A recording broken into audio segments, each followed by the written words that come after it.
And this is the Orphans of Avraham, a weekly Thursday night Torah, Judaism chat, and more. Thank you for tuning in. We do this every Thursday, 7 p.m. usually, maybe an 8 p.m. Eastern here and there. But if you always want to get in contact with what we're doing, you can find us on Hangouts. You can also go to Facebook while it's still there. It's the Orphans of Avraham, a closed group. So anything you post and the people, it's a closed group. So people can't see, but if you want to know what's going on with folks here and you want to join us on Thursdays and always have a link to the room, that's where you go. That's the best place right now until we can know where things are going, because Facebook is deplatforming, I hear. You can't be there's a difference between a publisher and a platform. They sold themselves as a platform. It's a place where you can post your stuff on their platform. If you're a publisher, you have editorial privileges, which means you get to pick and choose what goes on your platform, if you will. So they're changing that. As you know, we got rid of Louis Farrakhan. Still got a Twitter account, but Louis Gone. But they took out Laura Loomer, which I was kind of shocked. I have nothing against Alex Jones, and I think what he did for the Davidian Church after Mount Carmel was admirable, and I think what he did at Bohemian Grove was journalism excellence, puts him on the map. But Alex Jones plays the character. He plays the radical, the crazy. He plays it up. It's show business. Is what he's doing, but he scares people. Okay, he goes a little crazy. That's not the man that I could sit and have a beer with, but that's his show persona, and it scares people. So I'm not saying, Alex, you're asking for it, but when you scare people like that all the time, and Paul Joseph Watson, I was a little surprised. I wouldn't consider him to be extremist. Certainly not anybody out there inciting violence. But Laura Loomer, of all people, she's harmless. Okay, a little loud, but she's harmless. It's like Roseanne, harmless, not out to get anybody. But they're gone. But Louis gone, and I hate to say it's worth it, but Louis gone, and I never liked him, and he's only gotten worse. Took him this long, but we got to take some of the right wingers out to balance it. Okay, all right. So we don't know what's going on there, but Hangouts is going to be going. I don't think Facebook's going to be going anywhere anytime soon, but until we can branch out and establish ourselves elsewhere in the cybersphere, the cyberverse, that's where we'll be for now. Big long explanation to say join the Orphans of Avraham. Welcome, Rosalie. Welcome, Aaron. Shalom, shalom, and Carla, who's been here. Shalom again. How y'all doing? Good to see you. Shalom, I'm doing well. Just talking about the week's events. I think it's hilarious that Attorney General Barr doesn't show up for congressional slandering. Last week the Senate asked him to testify, and he came before them, and I'd say about half the people there slandered the man, flat out. It was just a slander fest. I was shocked and actually appalled at it, and I expect cretinous behavior from people sitting in elected positions. I expect that, but this took the freaking cake. And I don't think I don't give a damn what the fucking law says. Nobody should be forced to sit and be berated like that. Disinformation, lying to the people, scandal mongering, and then personally berating and slandering a man to his face. And he's just supposed to sit there and take it. And then when he doesn't show up, he's in contempt. Or, he's a chicken. It's like, no, I don't care what a judge says. Judge, if you're going to put me in front of people who are just going to stand there and, and so he just shouldn't have to take that. No person should ever have to take that. He's a dignified human being. He's certainly not on trial. So he didn't show up. They found him in contempt of Congress because he wasn't going to release grand jury information that is illegal to do so. And the worst thing is half the people in my country wouldn't know what's going on, wouldn't know that it's illegal. And even when other Congress critters would say it's illegal, he can't release grand jury information. He can't release classified information to the general public, certainly not to the general Congress. They say, well, that's a Republican talking. What does he know? He's a liar for Trump. and so we've got, so he didn't show up, and we got in contempt of Congress, and this little coup, I think, is about to come to an end. We'll have Mueller's going to come in and talk to everybody. I'm actually looking forward to that, but just beware, my fellow Americans. They're out to get us. These aren't good people. These aren't dignified, good people. Most of these people should probably be against a wall, if you ask me. I don't have the wall, and I can't get them, so I'm one man. I just hope justice works.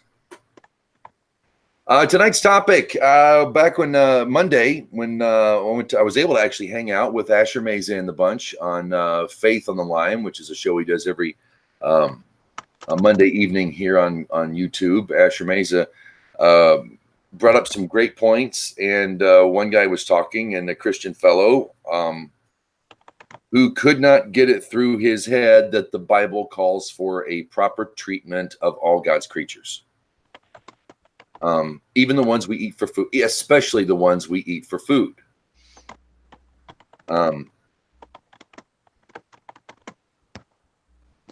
So it's not just what we can eat and the label of the food and the kind of food, or berries and meats or whatever. It's far much more than that.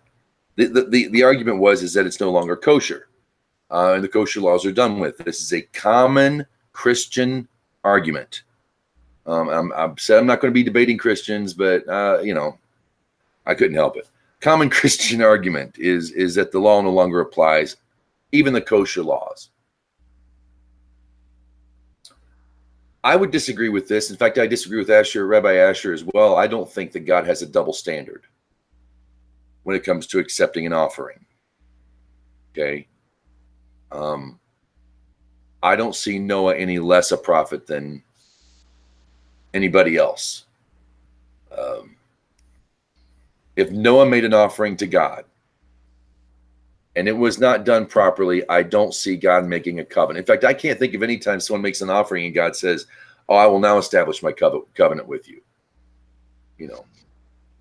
But isn't there a change that occurs though? Like, Noah did things right according to Noah's laws, and Ezra did things right according to Ezra's laws. Like the laws can change the way that the specific detail is enacted. Okay, what would change because the only offering at the time was the burnt. There were no Thanksgiving feasts. There wasn't a priesthood. So all we had were burnt offerings. What changed? What would change between Noah and Avraham? From Avraham to, Isaac to Jacob. I mean, we can do this, but what changes in a burnt offering? I can't think of any. I don't see how that would. Why that would change? I see also absolutely no evidence anywhere in the Torah that Noah wouldn't know how to properly slaughter an animal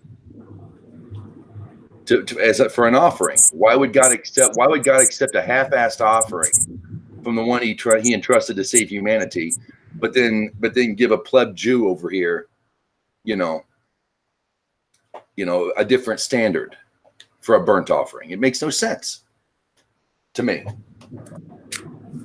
Well, I would say that, if Noah came up and slaughtered the animal and, put it on the altar to God, God would have accepted it. And then through time, God has refined that process to where the process is not the same today as it was back then, because things continue to, we continue to refine closer. In other words, if Noah slit its throat and put it on the altar, that was great. But if after Sinai, if you had a nick on your blade and you slit its throat, it was unacceptable.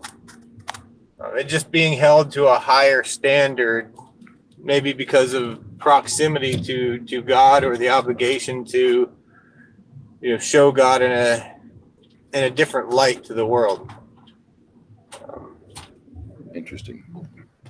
I find that, I like the Midrashim that talk about, that Adam had the Torah and so on and so forth, and that they all knew it all the way up. I like that, but I find it hard to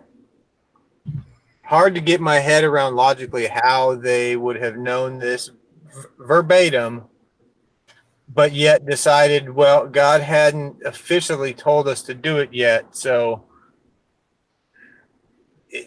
I guess it seems to me that the Torah was given at Sinai, and when it was given, all of these laws were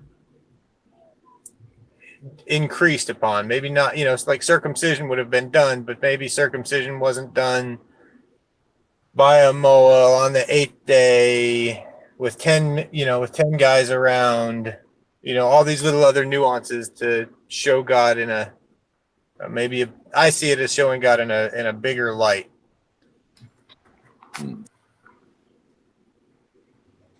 What's the argument? This is really an argument about the giraffe, and this is how we argue halakha all the time. Rabbi David Katz brought this analogy up, and it's perfect. How do you slaughter a giraffe? One school of thought would say this has got to be the most difficult question in the world. It's got the longest neck, so that's that many more. I mean, compared to a donkey, or not donkey, I shouldn't say donkey. That was a joke. The giraffe and the donkey. An ox or a sheep, whatever. I mean, that's a small neck. You can pretty much gauge, but a giraffe, I mean, you could make there's only one right way. I mean, you've got so many different places on this neck, this massive long neck. And then you have another school of thought that said, well, the fact that it's a giraffe with the longest, that makes it the easiest to check. There's nothing easier than a giraffe. You can't go, how can you miss it? The whole thing runs 10 feet, or whatever, 7 feet. So one school would say it's easier. Another school would say it's the most difficult thing.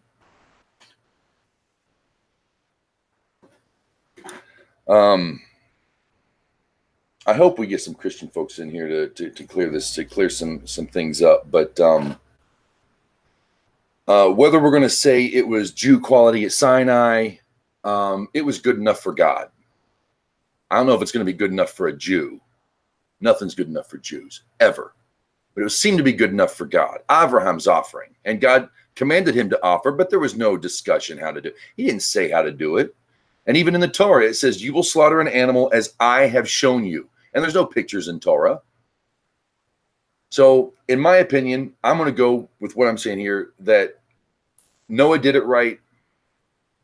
Avraham did it right. Isaac and Jacob did it right. Good enough for God. I'm sure Hashem sent angels to show them the proper way to do it. Well, yeah, that makes sense too. The thing that gets me about kosher, they say you can't eat pork. And yet there's no punishment if, a Jew sneaks out and has a roast pork sandwich when the wife isn't looking. There's no punishment. You'll just get your own gastrointestinal problems, and you are a product of what you eat. I think the most important thing about kosher laws, and I've got the divine code ready because everything for the common man is distilled about this.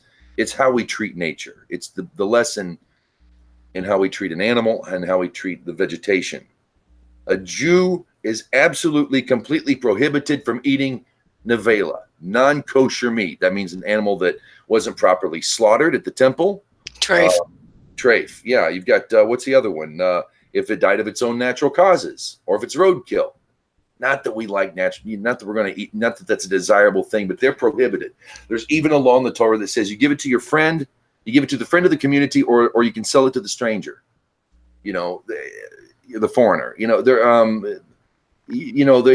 because they're not allowed to eat it. So everything you do with an animal, when you raise it, it's absolutely important. You can't overwork the animal. I was going to ask a rabbi, if we get a rabbi in here, I've got to ask, can you eat an animal that's been physically abused? You're not allowed to physically abuse your animal. Okay. Yeah, you might have to whip him to get the donkey going because donkeys are stubborn creatures. Sometimes you have to, but you don't muzzle your ox when he's walking through the wheat field. You let him eat because it's what an animal does. You can't just prevent him. you can't beat your animal. You can't break its back. You can't. And I'm wondering if if an animal's been abused, if you're allowed to. I don't think you're allowed. Yeah, you are. You are? Okay. Yeah, it's two different. I've asked the question. It's two different laws. So you're not allowed to take part in abusing an animal, or you're not allowed to abuse the animal. Right. And then there's the law on what makes something kosher, and that has to do with the signs on the animal. So, like if it had something that was going to cause its death within the next 24 hours, you're not allowed to eat it. These kind of things, but it's really more about the animal itself than it is about the treatment, which. Okay. Good to know. Pays to ask questions, don't it? But well, I'll say this though. I mean, I don't not believe that angels could have came and shown them. I just don't think that it's necessary. And I guess part of the reason why I kind of come to this conclusion a little bit is because in the Talmud, it talks about a non-Jew right now. Any one of us non-Jews could go in our backyard, build an altar, and sacrifice it to God, and it would be accepted. Where if you're a Jew, you can only do it in a specific place. So I think that there can be both sides of the story, right? God is the creator of all things and can create and do anything. But there could also be like the rational side of it too that says, well, I mean, it could have just been different, but God accepted it because it's not about doing what God doesn't tell you to do. It's about doing what God does tell you to do.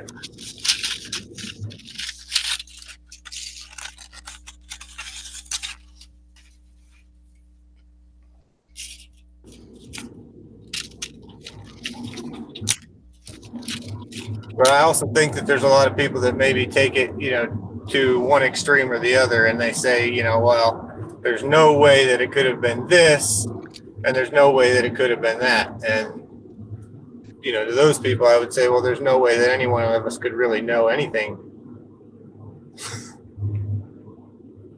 We're stuck trying to find what we enjoy. Yeah, if there's anything I've learned in Judaism is don't hang on to anything because you're going to move on. I've had so many ideas that just went right through my fingers. So many beliefs and notions, and that's one thing I've learned in Judaism is be prepared to adapt, because it will open up things in I believe when you the more you study and just keep at it, you're going to open up parts of yourself, your soul, whatever, and it's going to change you. And I met change with the fight or flight thing. I either got mad or I walked off. And usually I did both. But when Judaism would confound me to the point to where everything I believed went by the wayside, I would get angry and run away. And then I would fiend for Torah and dive back into it and just get fat, on it and consume. And then the more I learned, again, everything changed. There was something in Judaism. It's like that just takes everything that you've lived by or known, and you have to throw that away, and it goes away. And again, so now I'm actually gritting my teeth and sticking with it, because I've had like 2 major revelations in the past 5 years that have really kicked me in the head. I would say get used to that. When someone says it can't be, it's like, well, if it's blatantly written in the Torah, you're probably right. But if it's not blatantly in the Torah, like Asher says, what, really, it's up to you. All this stuff is there so that you can make your way in the world first, then guide your family, your community. I don't know. It's like you use the arguments, the difference of opinions. The Jewish people argue over stuff, but they're using the argument not to oppose one another. They're using the argument to strengthen one another's viewpoints and the way it may be. And it's about, oh yeah, sparring with each other as opposed to fighting each other. It's not unlike a dojo. in many instances, that because you can argue and you're not arguing because the trophy, you're arguing to make yourself a better martial artist. So you're sparring, you have to take a kick if you're not blocking, if you don't dodge, if you don't parry, if you don't do the right thing, you're going to get, and same thing with what do you call it? For the sake of heaven, my friends, I'm so ready to argue. I have no problem bringing up, oh, well, here's a flaw to that argument. In other words, here's a hole in your table leg that needs filling. Before it falls over, let's fill this thing up. And it's more like, oh, now you're getting mad that we don't have tables. What about your table? How can let's just all, I have my beliefs and you have yours. It's like, we don't talk about this, and you like to argue. And I'm like, I've been hanging out with Jews, dude. I caught up with a friend of mine I hadn't seen in 10 years. I'm like, I used to be. He's like, what's that got to do with anything? He had a couple of drinks. I'm like, you can argue. It's okay. It's like going into a debate forum online. It's fearlessness. Prove me wrong, please. You sure you all like to argue a lot? Oh. Yeah, I hear that. Yeah, do you have friends that aren't ready to confront new information, kind of a thing? Have you ever just instinctively been willing to not challenge or point the finger and yell at them or anything like that, but I do my best to not engage in meaningful conversation with people because they take it very offensively. There's a select few, my close friends, people that I talk Torah with, things like that, I don't have any problems with, but generally speaking, I just try to have, very meaningless conversations and keep it at that so I don't offend people. So I'm not one of these. I sat in a board meeting one day and this lady across the board from me, she said, I was offended. And I looked right at her, right in front of everybody. And I said, I didn't realize we were here to offend one another. I thought we were doing business. And I got up and I walked out of the room. Quit my job. Oh, wow. It was not going to tolerate that kind of environment at all. So.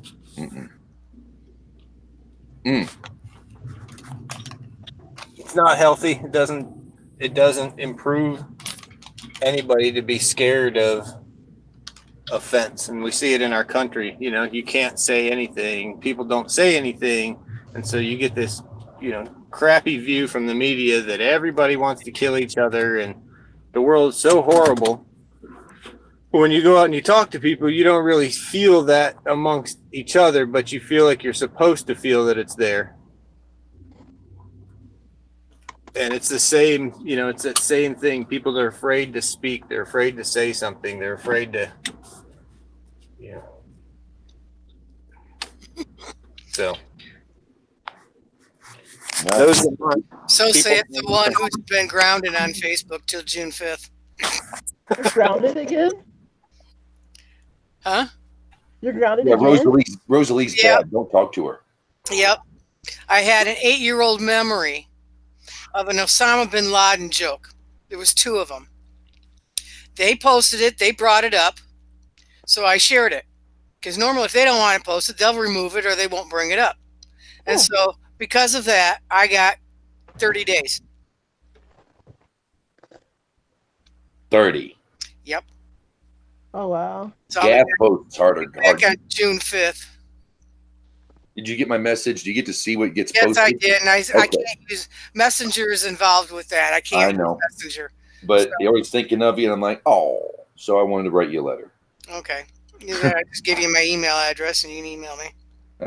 That's true. Yeah, type that over. That'd be good to have, actually, because I can't find you in the Hangouts to invite you anymore.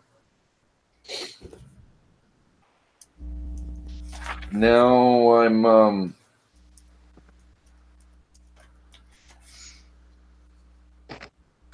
yeah, I can't find anything. I just pulled out the divine code. And there's just in the under the kosher law, or under the Avraham Hahai, the prohibition of eating a limb from a limb torn from a living animal. In chapter 7, it's got everything. Of course, all you and you shall rule over the fish of the sea and the fowl of the heavens and the beasts that swarm the earth.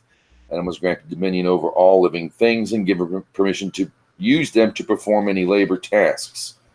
That's from Sanhedrin 59b.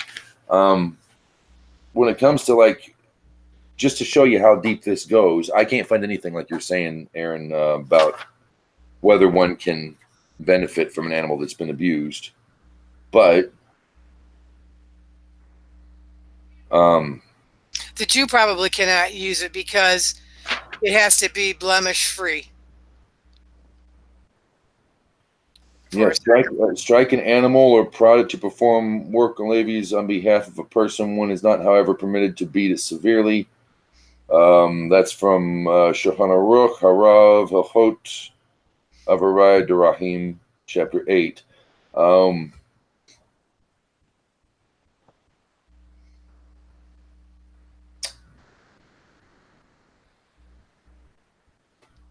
There is permission to kill an animal that's causing harm to people at large, like a wolf that comes in and eats your chicken coop, or bites a kid.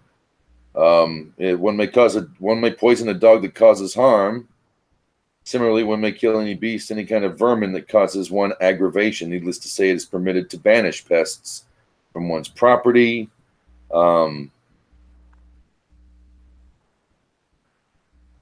They don't like cats, remember? The cat, yeah, you can poison a dog, but you can water a cat with bad water, and that's just fine. We've got hunting is only when necessary, and that makes a lot of sense because what is the example set after Avraham? They become sheep herders, they become shepherds. That's how Egypt survived the famine, was by the Hebrews' knowledge of how to take care of their animals, because all they did was worship them. Can't castrate or neuter an animal. A Gentile may not. This is derived from Miri on Tractate Sanhedrin 56, and this is the opinion of the Rambam, Maimonides, who leaves out the opposing opinion in Shulchan Aruch Ever Heiser 514. It's the opinion of most rabbinic sources is that a Gentile may not castrate or neuter an animal. Why? Because God commanded them, be fruitful and multiply. And since that's one of the few laws that an animal can keep, you shouldn't stop them.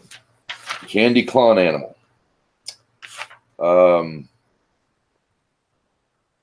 It appears to the author, and the author is Michael Schulman, and he gets a few things wrong. He gets several things wrong. That's not bad. This is a heck of an undertaking. It might be Rabbi Yosef Schulman, but it says, appears to the author that the person has no permission. Could be actually Moshe Weiner, who wrote the actual Hebrew Sefer Sheva Mitzvot Hashem. Sefer Sheva Mitzvot Hashem. There we go. It appears to the author that a person has no permission to perform a mercy killing of an animal. This means that if one sees an animal that is sick or injured, even if it will surely die, one should not kill it just from the desire to end its suffering.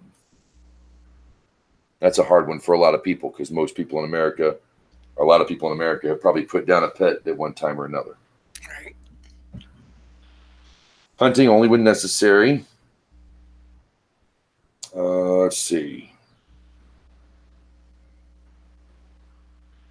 It's also not allowed to tread on or drive a vehicle over a wounded or sick animal that's laying in the road. Instead, one should make a detour around it. If one has no alternative other way than to step or drive over the animal, it is permitted, as the needs of a human do take priority. Similarly, if one sees a healthy animal on the road, it is forbidden to drive into him. Drive over it if there's a safe alternative. There's no permission. So you have to look at it that way. We've got things like ligers. You're not allowed. A liger is actually a prohibition. You cannot mate animals that cannot be mated, that should not be mated together, of different species. Some wild dogs with a domestic dog are allowed. There's a difference of opinion on domestic goats versus wild goats or mountain sheep. The prohibition against cross-mating animals involves any act that will directly cause their mating, be it inserting the male into the female organ, raising the male upon the female, or encouraging them to mate by any other means. No artificial insemination. Yay. You can't crossbreed them. This isn't cross-mating. Different species.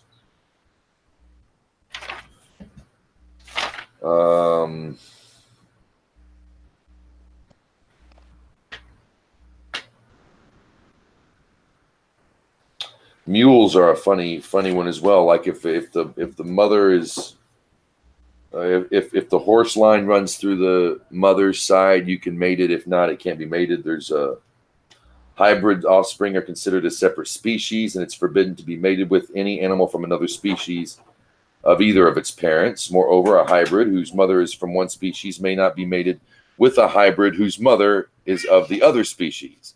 Two hybrids whose members are of the same species may, however, be mated together. And we took a long time to look at this and some other writings what people are saying when it came to how we repopulated the land after the flood. It followed along a lot of the same areas. My girl's in here. She's going to my Bible. Hi, Catherine. Just to give an idea, of what we're dealing with, this isn't just about, not eating bacon. It goes far. I mean, the bacon thing is one tiny little speck, especially for, non-Jews. You have to excuse me for a second.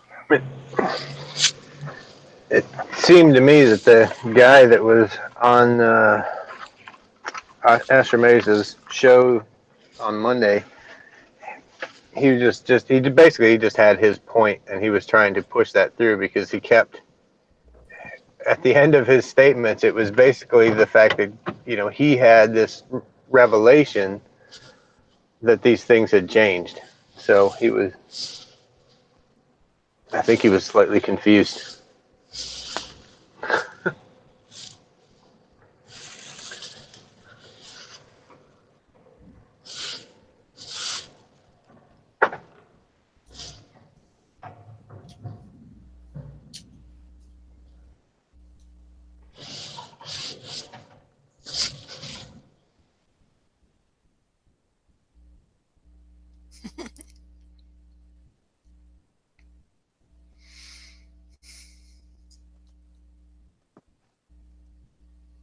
All right. We got dead air. Yep. Uh-oh. Say something about that.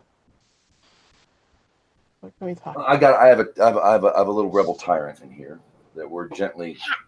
Yes, hang on. Sorry, I'm working, so I'm in and out of the Hi, John. conversation. Hey, John, talk. I got a 4-year-old in here that's going crazy. So take over. Welcome, shalom. Welcome home. I guess it will be an intermission here, guys. Those who are watching the live stream. How's everything? Live stream, not screen. Sorry, I said screen. I meant stream. So how's everyone today? Carla, we got Carla in the room. We got Aaron. We got Rosalie. I'm still in Facebook jail. Still in Facebook jail. June. So you're not going to be executed. They're going to let you out soon. Yeah. Okay. It's a long sentence. Yeah, all for an Osama bin Laden joke. That's 8 years old. That's shown up for 7 years in my memories, and nobody bitched about it until this week. I hear you there. Oh, wow. So, anyway, I was reading a bit out of the Divine Code because it's got a great Kitzer, kind of a quick look at what it means for even a Noahide or someone who attaches themselves to the God of Israel. They have to maintain a certain standard, even though we get everything and we can get our bacon cheeseburgers if we want them, yada, yada, yada. There's still a proper way that we have to go about our food. And yeah, Aaron, what you were saying, the guy in Asher's channel, he was kind of doing his own thing, but he's not the only one who believes and goes on along the lines that kosher is not universal and not doesn't continue.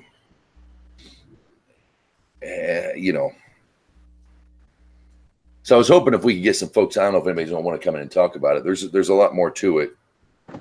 It's also covered some of it in the Parsha as well, which we can get into. I think I've pretty much covered anything in the Divine Code. Basically, it describes your permissions and prohibitions commanded to non-Jews regarding meat, species for which meat from a living animal is prohibited, which parts of the animal are prohibited to be eaten, the prohibition of separating meat from an animal that is living or in the process of dying, and the restrictions on consuming meat after an animal's death.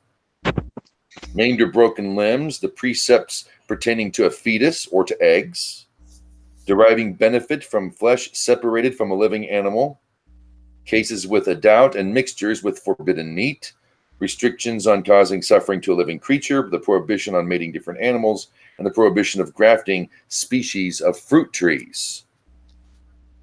So it even, there's still, we're not kosher free, if you will, just because God's not going to prohibit somebody who goes and hunts. And yeah, I'm not saying that, but if you are to take on the 7 laws and you are to, if you want to do it right the way God tells us in the Torah, even as a non-Jew, there's still a code. There's still a guide by which you must do it correctly. Question for everybody: is Carla left right when I got a question. She's like, I ain't answering this. I'm going home. Okay, guys. What's better, kosher or vegetarian?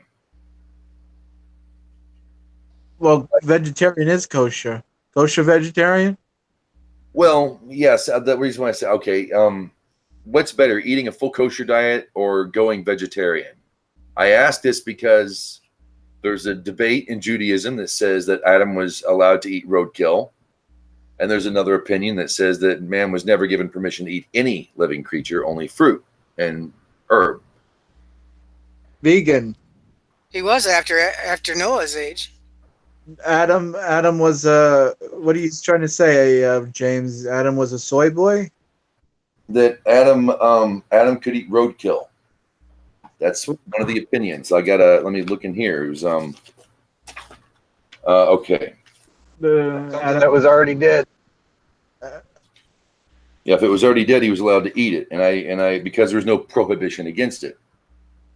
I would take it at a literal level at what the Torah says, and it makes it pretty clear that he would eat from all the trees, except for the tree in the middle of the garden, which would be the tree of knowledge of knowing good and evil.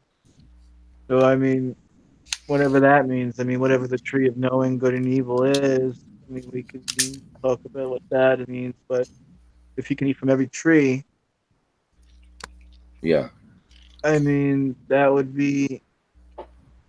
But why would you have to? But then the question I would have to ask, James. Yeah, I'm going to give you a curveball here. All right. Roger Clemens' 7th game World Series curveball. I'm going to strike you out here. Why would God actually have to command such a thing to eat from every tree? Why would that have to be told? Wouldn't it be just common sense? I guess what I'm trying to say is, why would God have to illustrate or illustrate? What's the word I'm looking for?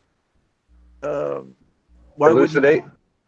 You're right. Whatever word you want to use, that you could eat from every tree. You get what I'm saying? I don't know. I Yeah, find it no, interesting. no, that's, and that brings up another question I have against the notion that some say that Adam was prohibited to eat roadkill because he didn't have to kill a creature to get it. I find that's one of those moments in Judaism when you just kind of have to realize that you're not going to agree with all of it. Maybe it was just reversed back then. Maybe back then trees wasn't. I don't know what the world was like back then. I'm not a time traveler. I mean, maybe it was just they lived in a world where if you let's just say hypothetically cavemen, and I guess the normal shtick would be like ooh, me one hamburger and me Bobcat one head. And Adam was different. Adam was kind of like, well, why don't we not eat animals?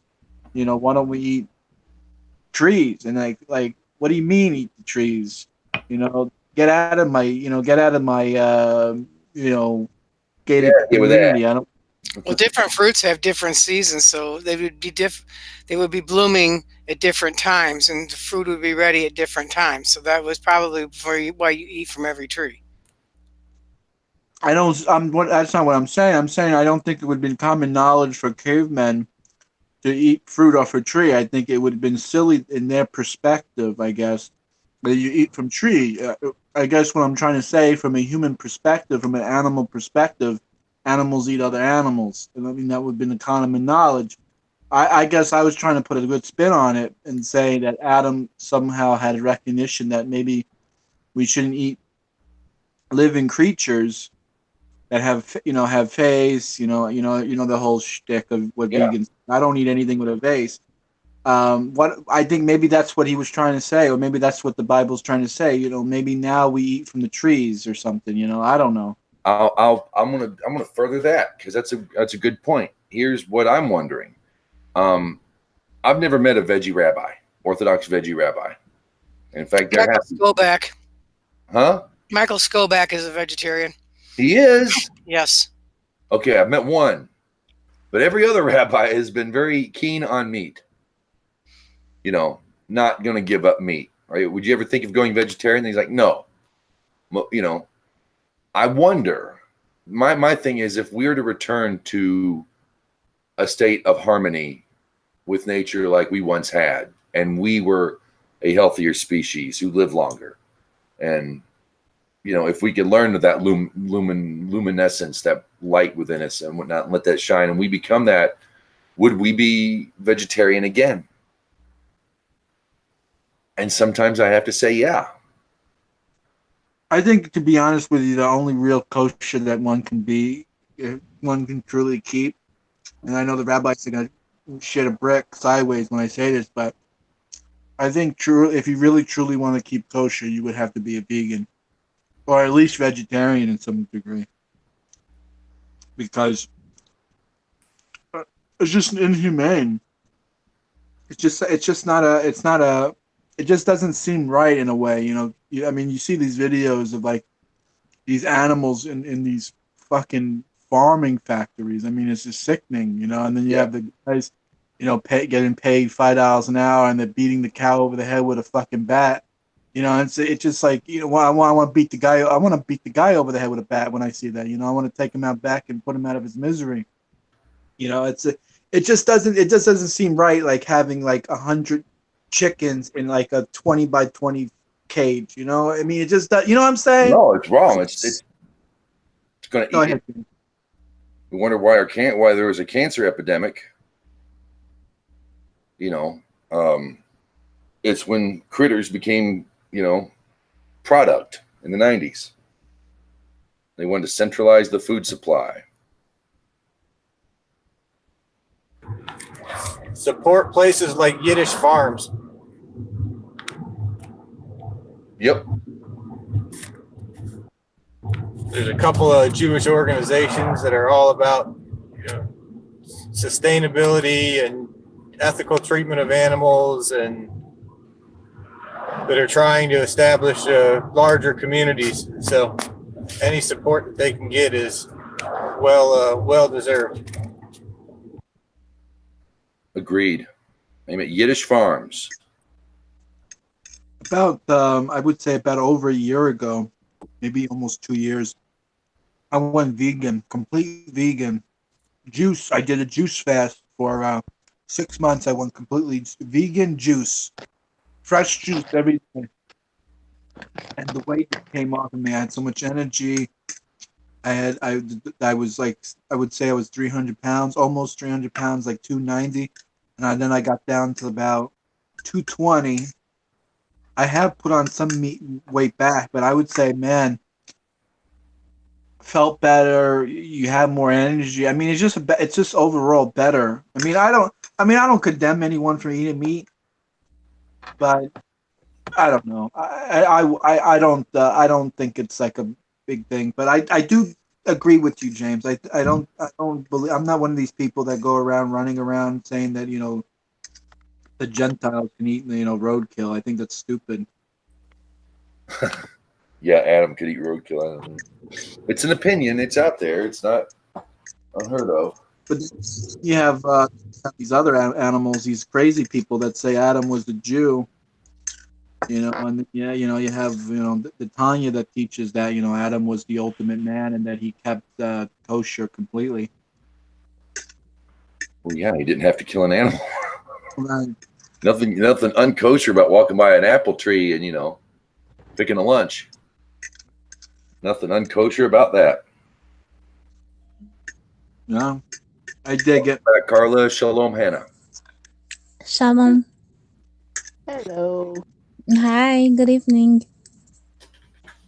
We're talking kosher. Yes. All things kosher. Now, I like to give the. I do believe there's a universality to Torah that can apply to anybody at any time. We've been discussing, and we can keep doing it for this part of the hour, what it means. How does kosher affect a Christian? And there's halal. I know it's a little different, but Yeah. they in Islam, they can't eat, if you will, Gentile meat, whatnot. Islam has a code, and Islam is also allowed kosher. So there does seem to be. And I think there is. Just by the text alone, I think any reasonable person can see there's a non-Jewish, there's a proper way even non-Jews are supposed to treat animals. We don't get willy-nilly, we tend to them. We can only possess them as food or use them in labor, but they're still not ours. God, that's the other thing. What we're going to get into is the animals have a soul. So maybe Okay. oh, go ahead. Oh, I was just going to say that the difference between the way that Christians approach the kosher laws and the way that Muslim approach it is that for Christians, they take more view that because Christ has done everything for them on the cross, they don't really have to follow any of the kosher laws. But Muslims who have pretty much, I would say, copied some of the laws of the Torah have also brought some of the kosher laws into their book, and so therefore they keep some of it. But I don't really think that it is because they themselves have thought about it. It's just really a copy and paste kind of thing. Right. Yeah. Well, I think too there could be, there's certainly a correlation between the treatment of animals and factory farming of livestock and disease amongst people. So I think it just proves the point that there is a standard of kosher laws, no matter who you are. So how to say it's completely done away with just doesn't even make any sense. Well, I believe that even Christians, they don't eat blood, if I'm not mistaken, because of Acts. Paul Yes, said they something. Yes, they do. They Not eat supposed blood? to. They're not supposed to. No, you got your blood sausages and your other things. Yeah. Oh yeah. They Oh. do. I mean, it depends on the Christian. You know how it is. Christian folks. Different denominations. Right.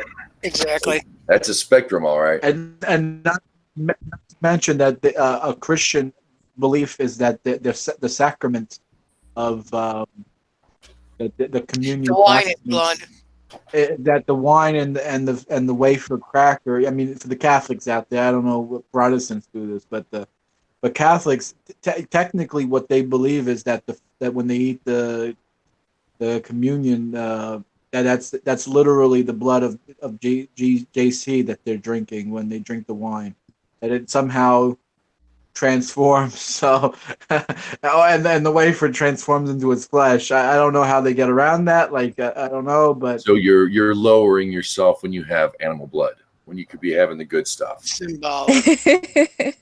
Goodness. I mean, obviously it's symbolic. But if you technically talk to a Catholic, they'll tell you up, down, left, right that it's not. Body and blood of Jesus, yes. Body of It's not Christ. actually- Well, it is in their book. It does. I'm not really sure where, but I think JC himself said that you must drink my blood and eat It my was during the flesh. Last Supper. Yeah, that Yeah, was symbolically. Yeah, this is. Yeah, he did, yeah. and they ran with it, didn't they? They surely did. Oh man. So what about what else we have in the parsha? We have this week. We learn about Aaron's two sons who commit an act of what do you want to call it? What's the politically correct term? Self-sacrifice. Is this my? Is this week? Is this Kedoshim? No, that was last week. Oh, you're going by. You're in Israel. What parsha are we? Right, Jake. We're in the diaspora. We're 1 week behind. Kabad. I'm pretty sure Kabad has a son Kedoshim. Yes, that's correct. Because technically we're behind if you're in the if you're in Israel, you're ahead. Yeah, they had Kedoshim last week in Israel. So that's Okay. No, Aaron. No, this opens up right after that. And this was important. Hang on. Yes. Hang on. He goes right to Adam and he says, "Tell Adam." Oh wait, no, I guess that was last week too. Yeah. Yeah, that Now was last this week the portion opens up with Moses telling Aaron to speak to the children of Israel. And then the first commandments that he gives us is to fear our mother and father and to keep a Shabbos. That's how it opens. Okay. Yep. Kedoshim. That's what we're in. I think it starts on 19, Leviticus 19. I'm not really sure which verse. Ezekiel 20. Wait a minute. That's a half Torah. So- Leviticus 19. We have a whole plethora of a bunch of laws too, offerings, and it just goes all over the place. So I guess we had last week. We had Aaron's sons who wanted to give themselves to the Lord. You know, they wanted to be so one with Hashem that they did the unthinkable. They brought a sacrifice of their own flavor, however you want to call it, a strange flavor, and they it says they went bye-bye, they went raptured. And so what's interesting about this is that God doesn't condemn it. God didn't necessarily call it a sin, so to speak, although it is. I mean, now in this week's Parsha, I guess, now that we're in Kedoshim, it talks about now, if you do want to bring such a sacrifice, this is how you do it, and it goes into the laws of what sacrifices and stuff. So that's why it's named holy. I mean, separate, right? Kedoshim means separateness, right? I think that's what it means in English. Yep. So what does it mean to be separate? What does it mean to be holy? Does being holy mean saying Allah Akbar and just jumping in front of the bus. No, no. This is why I think it transitions into this parsha, and this is why it's set up this way, because you can't be so, as Rabbi Asher Mays would say, you can't be so spiritual, so heavenly minded that you know earthly good. It doesn't make any sense. But it's also the opposite is true. Just because you're a physical being doesn't mean you have to be caught up with the physicality. And so this is why that's what holiness means. Holiness means you're separate.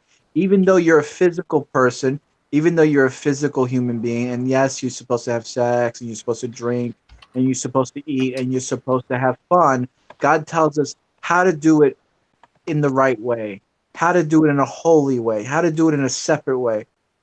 That's the whole point. And it isn't about being so spiritual that you know physically good, and not being physically good that you know not spiritually good.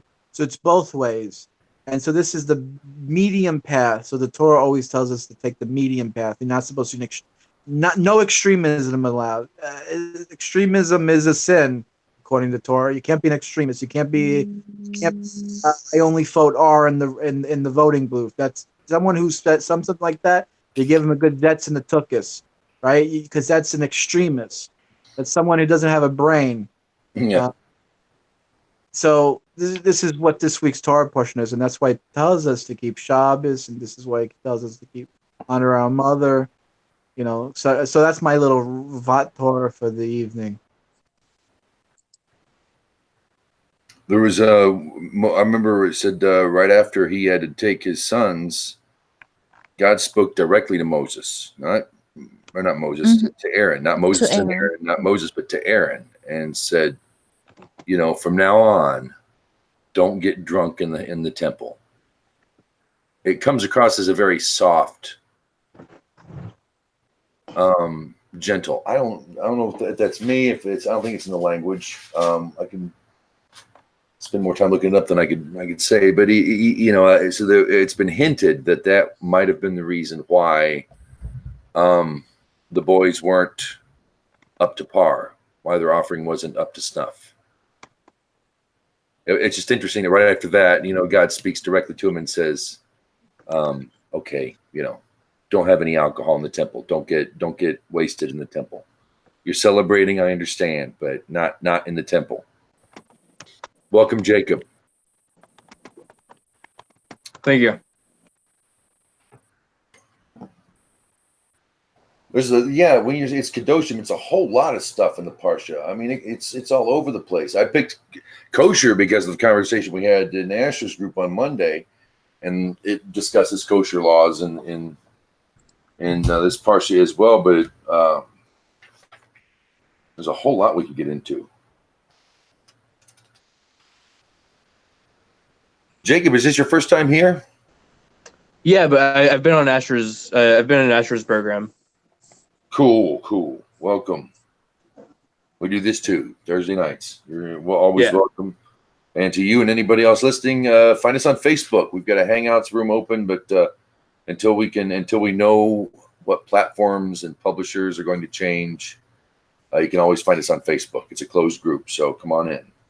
Cool, thank you. I posted the Torah portion in the side chat. Thank you.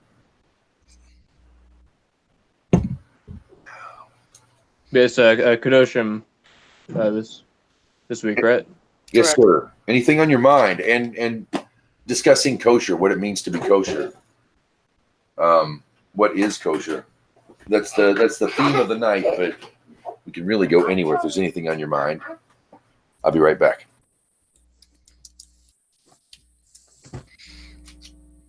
Hi, Wade. How are you feeling? Feeling pretty good. How about you, Roseanne?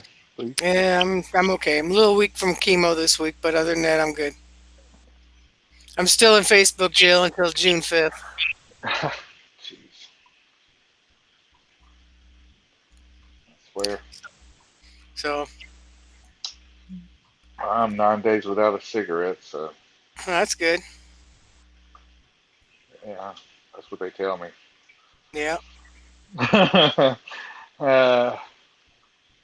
Chew a lot of gum. I'm chewing right now. I'm I chewing know.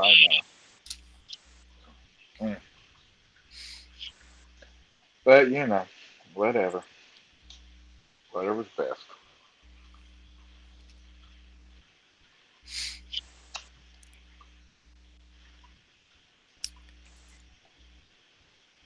How you doing, Aaron?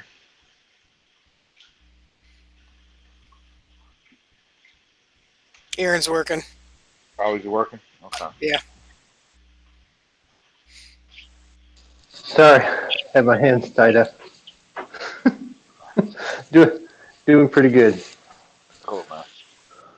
Glad to hear you're doing well. Like it or not, glad to hear you're not smoking. I don't know, man. I enjoy smoking. I just don't enjoy them heart attacks. That sucks.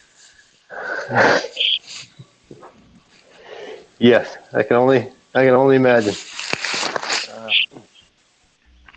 I used to be able to imagine, but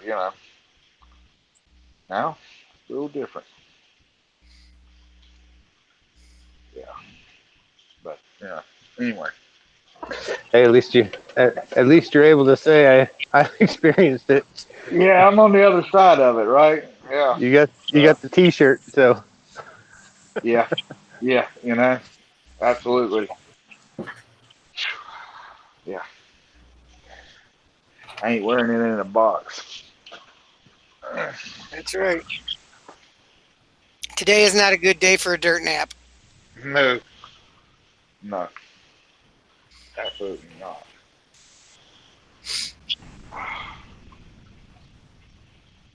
Too young for that bull.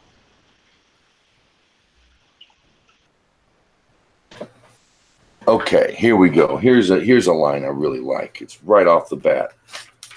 It's 19:5.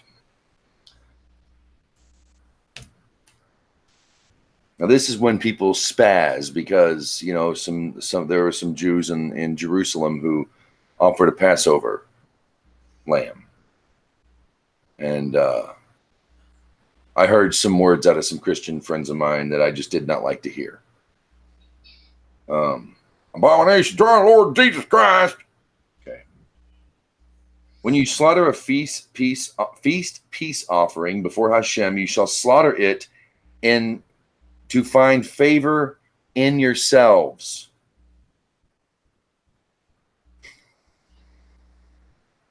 Let me say that again. When you slaughter a feast peace offering to Hashem, you slaughter it to find favor in yourselves. An offering must be slaughtered in such a way that you will find favor in God's eyes, but if it is slaughtered with the improper intentions described above, the offering is rejected. Now, on the day of your slaughter, it shall be eaten, and on the next day, and whatsoever remains until the third day shall be burned in fire. But if it shall be eaten on the third day, it is rejected. It shall not be accepted. Each of those who eat it will bear its iniquity, for what is sacred to Hashem has been desecrated, and that soul will be cut off from his people.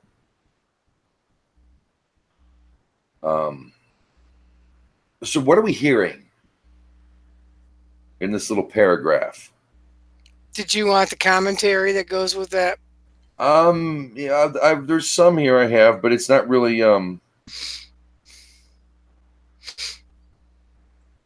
it's something people miss in the modern world about kosher slaughter and offerings. And a feast peace offering is a meal where you honor Hashem at your meal. That's it. You would find favor in yourselves on the day you slaughter it. It shall be eaten on the next day. Now, where is this elevation offering? Where is this burn up in fire? And where's the inhumanity? Why is this law no longer a law according to Christians? How is this how is eating and offering an abomination to God and your Lord Jesus Christ? You telling me Jews can't have a meal in God's eyes? Can't dedicate a meal to God? Is that what you're telling me? Yes, that's exactly what you're telling me. I know you're ignorant. Read your Bible. Goes right on to the next about your, about eating the harvest of your land. Isn't that interesting? I just thought that stood out earlier in why I chose kosher. I was like, oh yeah. It shall be eaten. Oh, it's an abomination. Blood for sin. Blood for sin. Oh, Jesus was the offering. There are no more offerings. It's all been done away with. Sorry, dude. No, you're not. You're not sorry. We're like, I didn't get to say this because I know Asher's really nice to everybody out there, but yeah, fuck your idol. I didn't get up the hammer, and I was really nice to everybody who was in there, and I didn't really let loose. Except when the guy kept telling me there's nothing in the Bible that says how to properly slaughter an animal. Yeah, no mercy to the Christian, not anymore. Love, but no mercy. No, I'm not sugarcoating a damn thing for Jesus freaks anymore. I don't think. I mean, technically speaking, I'm back. By the way, I had to go grab something to eat, but I think technically that it does actually say how to properly kill an animal. No? How I have shown you. It says it has to be done right, and then it says how I've shown it to you. Well, so yeah, so you'd have to go to a Jew to find out anyway, which is why. No, it doesn't describe it. Isn't that interesting? But still, it's eaten. Don't let the meat sit out for 3 days. well, if it makes you happy, where'd it go? I just lost it. Leviticus 19:17. You shall not hate your brother in your heart. You shall surely rebuke your fellow, but you shall not bear sin again his account. That's right. There you go. That's 19:17. That goes back to what we were talking earlier about. It's so much easier for people who hang around Jews to argue. Nobody wants to argue. It's like everybody's all fragile out there, and we're from Krypton or something. We got to be all gentle and not say anything. It's like, Here's the one you get the Christian to is 16. The one before that says, you shall not go around as a gossip monger amongst the people. You shall not stand by the shedding of your fellow's blood. I am the Lord. Bingo. That kills Christianity right there, right? Put the nail right in the coffin. Yep. Put the nail right into the forearm. Right next to do not hate your brother in your heart. Right next to it. Yep, it's afterward. Yep, that's the second one. Yep. Right after it. Right next to each other. Adjacent. Right next to the word of God. The name of God. I did a really rough video, actually. I think it was yesterday. Because I got in a little comment war with a Christian over there. And, there was a video called Jews Don't Know Nothing About the Messiah. It's not like we, came up with the term. It's not like we had invented it or anything. But so I went off. And he was it was a good video, but I was kind of rough with the Christian guy. It's like you only could take so much, James. There's only so much filth that you can deal with. I mean, you want to talk about Christian hypocrisy. You know what Christians love to always say? You can't. You know what these Jews, these evil Jews, all they do is add to the Torah. Right. That's the biggest criticism is that about Judaism is that it's a religion of rabbis. Now, the rabbis added to it, right? Now, that's not true because it doesn't come from the rabbis. Rabbis are nobody. It comes from the sages. It comes from the Hedron, and they weren't rabbis. They were greater than rabbis. But that's what Christians do. That's the ironic thing about it is that Christians love to add to the Torah. They love it. They just add this there. It's talking about Satan in Genesis. Where? Oh, the serpent. Oh, no, it says serpent. It doesn't say Satan. well, that's what it means. And then you try to tell the Christian, well, aren't you adding to the Torah? Well, no. Well, what I'm doing is like, righteous, dude. It's like, well, you're a fucking hypocrite. I mean, that's what I have to say to that. I mean, you can't get Christianity unless you add to the Torah. You can't get it any other way. The whole New Testament is adding to the Torah. Yeah, sure, yeah. But the thing is, God says, I give you the option to choose between life and death. Choose life.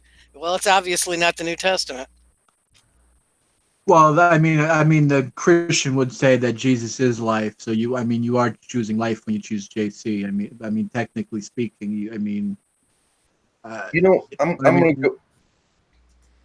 gonna give a plus because we're historically Christians generally treated their animals well. I know more of my own. Oh, what do you mean they treat animals well? JC fucking threw 300 of them off a cliff. The fucking psychopath. What do you mean? No, I mean the Christian people, particularly in America. There's they still rested. They still rest every 7 days. Their land. They were much kinder to their animals back in the old days, if you will. They didn't build capos back in the day, and farmers in Germany or Italy or Britain, they stayed pretty well farmers. No, there was the pure mistreatment of animals that was done under the Christian watch is of the past century, particularly the past 20 years. I don't know. The Amish are still pretty shady. Now they treat some of their animals. Oh, really? Oh, yeah. I do agree with some things. I mean, the olden days, back when Christians loved to burn Jews at the stake, even though they treated Jewish people like shit, they did treat animals pretty good. They weren't a product, they were still critters in the eyes of their farmers, of their keepers. And where would we be without our animals? we'd be nowhere without our animals. There is a symbiosis, a much more natural, and it's because I understand there wasn't a lot of technology, there wasn't a lot of distraction, there wasn't anything left to do but care for your animals. Mm-hmm. But they were cared for to some degree. Chinese farmers, Indian farmers, whoever, there was always some kind of good symbiosis between man and animal, if not a bit perverse in areas. Sure, we're human. The concept of an animal being part of your family called a pet is a white European Christian concept.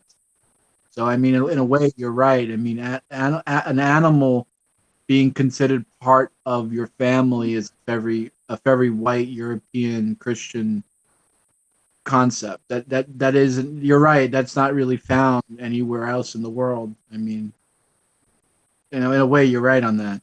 Yeah. I guess maybe the Indians. Indians were good with animals. Hell yeah. They exterminated. They believe the whole reincarnation thing. This cow is my grandma. Oh, Hindis, East Indians. Gotcha. Oh yeah. I'm in Oklahoma. I hear Indian. I think red man. No, I mean like real Indians, OG Indians. Right. But they would. I mean, they would. I mean, that's kind of. Yeah, you took it like to a whole new level. Not only is the cow part of the family, but it is my family. That's my mother you're talking to.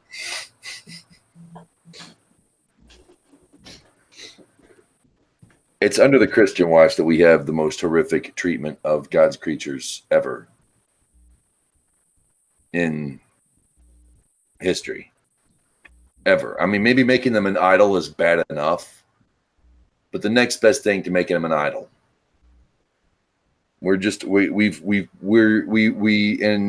the Christians never been guided by this. Not in any 20th century Christian religion. Nobody gives two shits about animals, ever. And it's led to this. It's led to, and now we have diseases. We have autism. We've got cancer. All these big things on the rise, these sicknesses. We live longer, and we're not saying we're not improving in some ways, but and others, we've gone ass backwards. And if we could learn anything from the Jewish people, I think the kosher law, because that's one of our laws as just general humans, the universal aspect of Torah is the proper treatment of animals. Something that distinguishes Noah from Methuselah, something that distinguishes him from Adam. He cared for animals. He built, God saved them for his sake. So, and his family's sake. So, Actually, I want to promote the channel a little bit. I made a really good video like 2 weeks ago called the Parsha Noah commands us to treat animals with respect. I forget the name of the video anyway. It was a really good thing. I read from Chabad.org. They claim it's halacha, like this is Jewish law, the way you have to treat your animal with respect and stuff like that. It's a little, I don't know necessarily it's like a must, but it was really eye opening, like reading the article and realize, like, I didn't realize the Bible is very pro animal. I didn't realize that. Well, I know it's halacha. You can't muzzle your ox while you're plowing. Sure, yeah. There's so much. In case it wants to eat, in case it wants to eat, you can't muzzle it while it's plowing. Yeah, you don't realize how much, once you really take a dive into it and like study it, you don't realize like what it goes through, the lengths. I mean, it's really very fascinating. It's very pro animal. And going even beyond the practical terms of the animals being treated well, it raises the consciousness of what meat is. It's not something that you go to the store, pay $3.99 a pound for. It's an actual animal. You study it. Like Adam and Eve, they weren't eating meat. They weren't eating meat until after Noah. So, and I can't remember where I read this, but there was some commentary that one of the reasons why they devolved so much, like the society had devolved so much, and why they had to be destroyed, was they weren't eating meat, and they were starting to idolize the animals as people, kind of like the Indians do, I guess. They were starting to idolize the animals to the same level as people, and when they idolized the animals to the same level as people, they also had the same standards of people that they did for the animals, and it was the whole society couldn't work. But after that, so it was after that that God allowed them to eat the animals. And but once you did that, fine, you can eat this, but you can only do it under certain parameters. You can't just see something and pick it up and eat it. If you're going to eat meat, you can't. For the Gentiles and the Noahide laws, you can't sever the limb, from a live animal. And then within the Jewish laws, you see, you want to eat meat, you can eat these kinds of meats. It's not even so much about the restrictions like the split hoof. Why a split hoof instead of a regular hoof? But if it were the other way around, people would still ask the question. So it doesn't really matter. It's just the consciousness that this is an animal. It's not just a product. You also said something. There was a rabbi who lived in Germany in the early 30s, and he saw someone coddling, overdoing it with a puppy pet, and he said, almost I wasn't verbatim what you said. He was the day when man begins to treat animals as their equal, humans will be lowered to the level of an animal in their eyes, something like that. And when you look at the decadence of the French and the Germans, who would have their poodles and their, beautiful, overbred dogs at the table, with eating with them in their chair. And the Germans and the Swiss, they love their animals, the cute little otters, and there's So what you said, rings true even in the modern day. That's what I'm saying. It was great. It was great.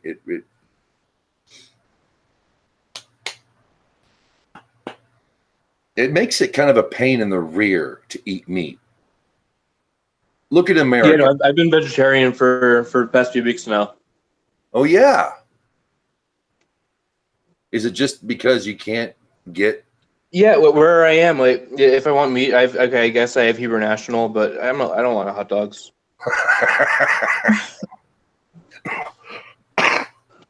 Yiddish farms. Aaron was mentioned that.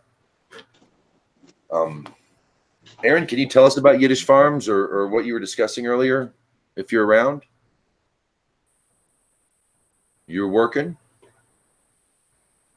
We'll come back to Aaron. All right. So Awesome. they're a farm in New York. I can't remember the town they're in, but they predominantly speak Yiddish. Amongst the people that are out there, they speak solely Yiddish. They do some instructional classes and some things like that. But the big thing is they're trying to farm according to the halakhic way of farming. But not only just one side of it, like kosher today, you can get kosher beef that was raised alongside of your unkosher beef in a factory in horrible conditions. They're trying to implement all of Torah law into these things. So, the animals are going to be on pasture. They're going to be more cared for. They're not going to be, they're not products. They're actual animals. And so it's that, I don't know, it's challenging some of the older, or maybe some of the ways that people have gotten into as far as splitting up every halakhic area to such a degree that it's okay if it violates over here because that has nothing to do with this, and then losing the whole parameter. So, but they do programs for kids, like they have, I don't know, it's a 2 week or 4 week courses where girls will go out, and then the next 2 or 4 weeks the boys will go out and they teach them how to, how to butcher, how to, make wheat, how to spin wool. I mean, really back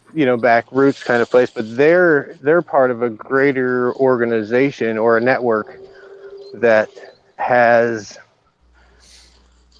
the organic food kind of movement alongside of this spirituality, and that comes with that that extra connection that just sitting inside of the yeshiva reading your books all day long doesn't get. So both are good. I think both are good, and there's a good balance. But I guess that's a few of the things they do. But they sell products, like you can buy matzah from Yiddish farms. There's a couple places that sell meat that's kosher, pasture raised, ethically, sustainably, all these things that when you research, and I'm kind of passionate about it because it's what brought me kind of to the Torah and to where I am today, is that connection between the food and the soul and God, and this, just this circle, the circle of life, if you would. That's what drew me in, and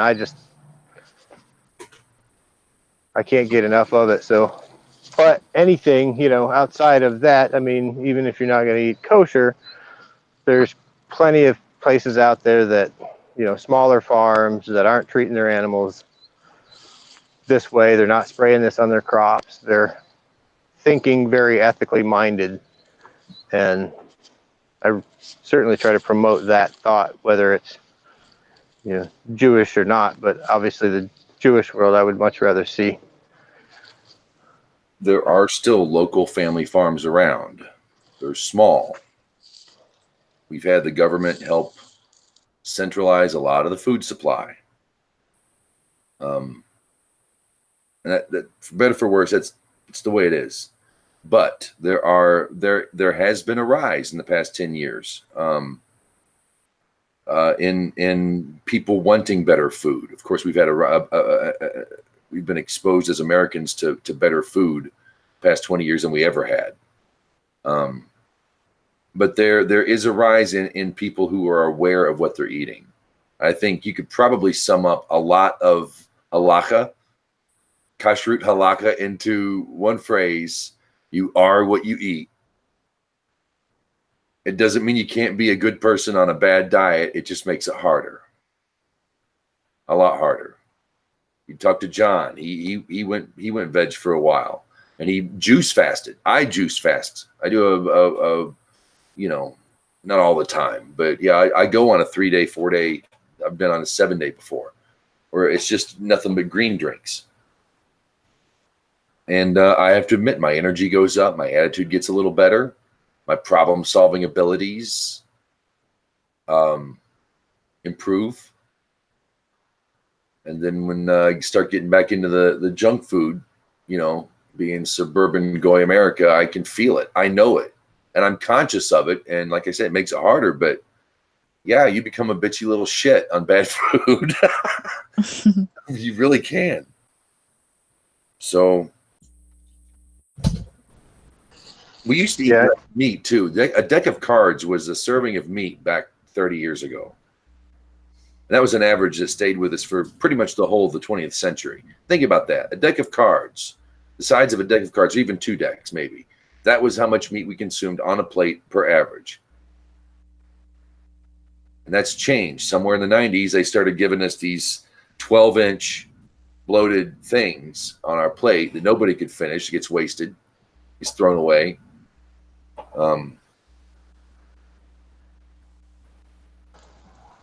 Go up to Kansas, and when I get it, when I there's a little place up there that they have a steak every Friday. It's because they get an actual cow, and it's a whole different experience, and the size is different, and it's good meat. It's really good meat, and you don't need as much.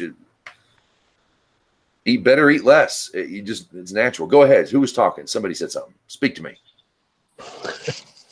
Yeah, I was just going to say that it's, knowing the farmer and the farmer knowing you, that, personal connection allows for the waste to go away, because there's, who wants what, you've got this many people, and so you raise this many animals, in today's, in America. I mean, we throw away stuff. Like we've tried to go to stores, before, to make compost and things like that, and you can't even get people to give you their waste because there's so much regulation involved in it. So not only do we have massive, dumpsters full of food every other day going out of grocery stores, and not only do you have the waste, but it has to go to a landfill because of, so I don't see how in any way, raising animals and taking from, the earth in the way that we do on that kind of scale is in tune with, with God's natural plan. Walmart recycles their meats and their food. It goes to help feed pig farms and other things. Good for them. Because we're not allowed to throw anything away in the trash unless it's plastic or paper, basically. Oh, wow. Yeah, so we've got one container strictly for meat products, and we've got one for everything else. So, and then it goes to a composting bin out back by where the semis come in. As bad as a lot of people don't like Walmart, they can change industries in this, country. They change the milk industry, with those kind of stances, they can make significant changes to the world around them. And consumers drive whatever. Walmart will do whatever the people want them to do. They just want your 2%. Yep. Their milk, doesn't that have a hectare on it? Most milk, all regular milk in the States is considered kosher unless you're doing the Chabad level, and then Walmart does not sell it, at least in my area. Really? Yeah, the extra, I think it's called Kol Israel or something like that. Huh. That milk is it's watched by a Jew from the moment that it's milked from the cow until it's packaged. And so that milk is like super expensive. Around here, it's double the price of regular milk. And in more rural areas, it's even more expensive than that. Wow. But so we say most milk in America. Yeah, Cow as milk. long as it's cow milk without additives. So like, as long as there's no additives in it, just basic cow milk. It can have the regular additives, the vitamin D and calcium. That's cool. But when you start getting into the milk that has DHA and stuff added, that needs a hexture. But just regular basic milk does not, as long as it's from a cow or a goat. The enhanced milks do though. I'll be darned. Thank However, you. Go ahead. however, all of our meat and milk and eggs, are the farmers raise that gallon of milk for $8, and then you go to the store and you buy it for $3. So there's this whole subsidy system that we have in place to try to keep prices, staple prices down. Is not it just promotes usage of animals as opposed to uses of vegetables. Let me put something to you guys here, an example in how the land responds to non-Jews, to Noahides, or just general God-fearing Americans. When the bank came about, and when the subsidy of farmers came about, and loans went out, and things of that nature, farmers were, if I'm not mistaken, forced to not rest their crops. They went off of that schedule. You know how you rest your crops every 7 years, you rotate them. They were forced to break that in order to make the demands of the bank. And the next thing you know, we get a dust bowl. And that was something that farmers had done traditionally, like saving seed and like everything else that farmers have been doing since time immemorial. Human standards anyway. Adam, I guess, whatever, fine. And that's how the land responded. The whole nation as a whole pretty much skipped resting the land, and they got a dust bowl for, and it killed the Midwest.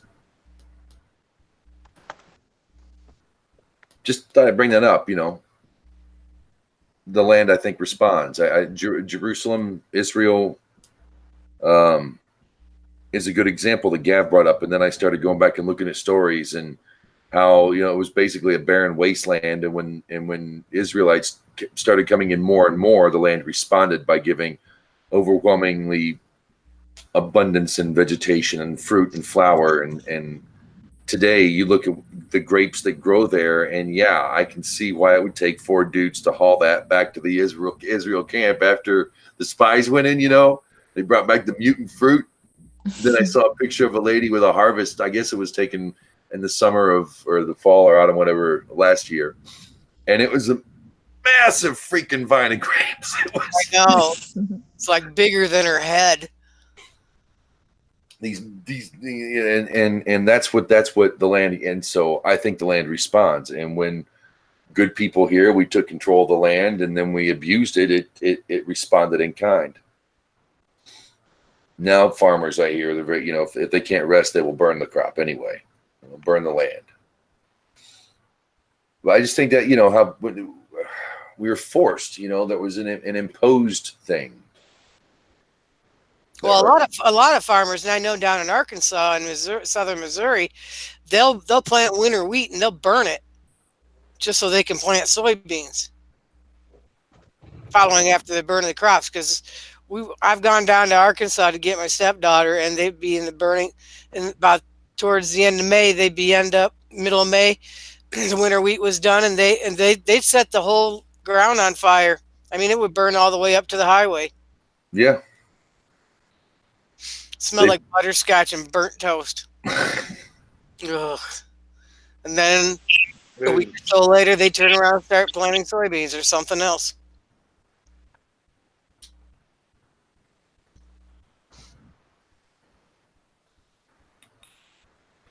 Yeah, this is a karma or this is something that's biting us in the rear.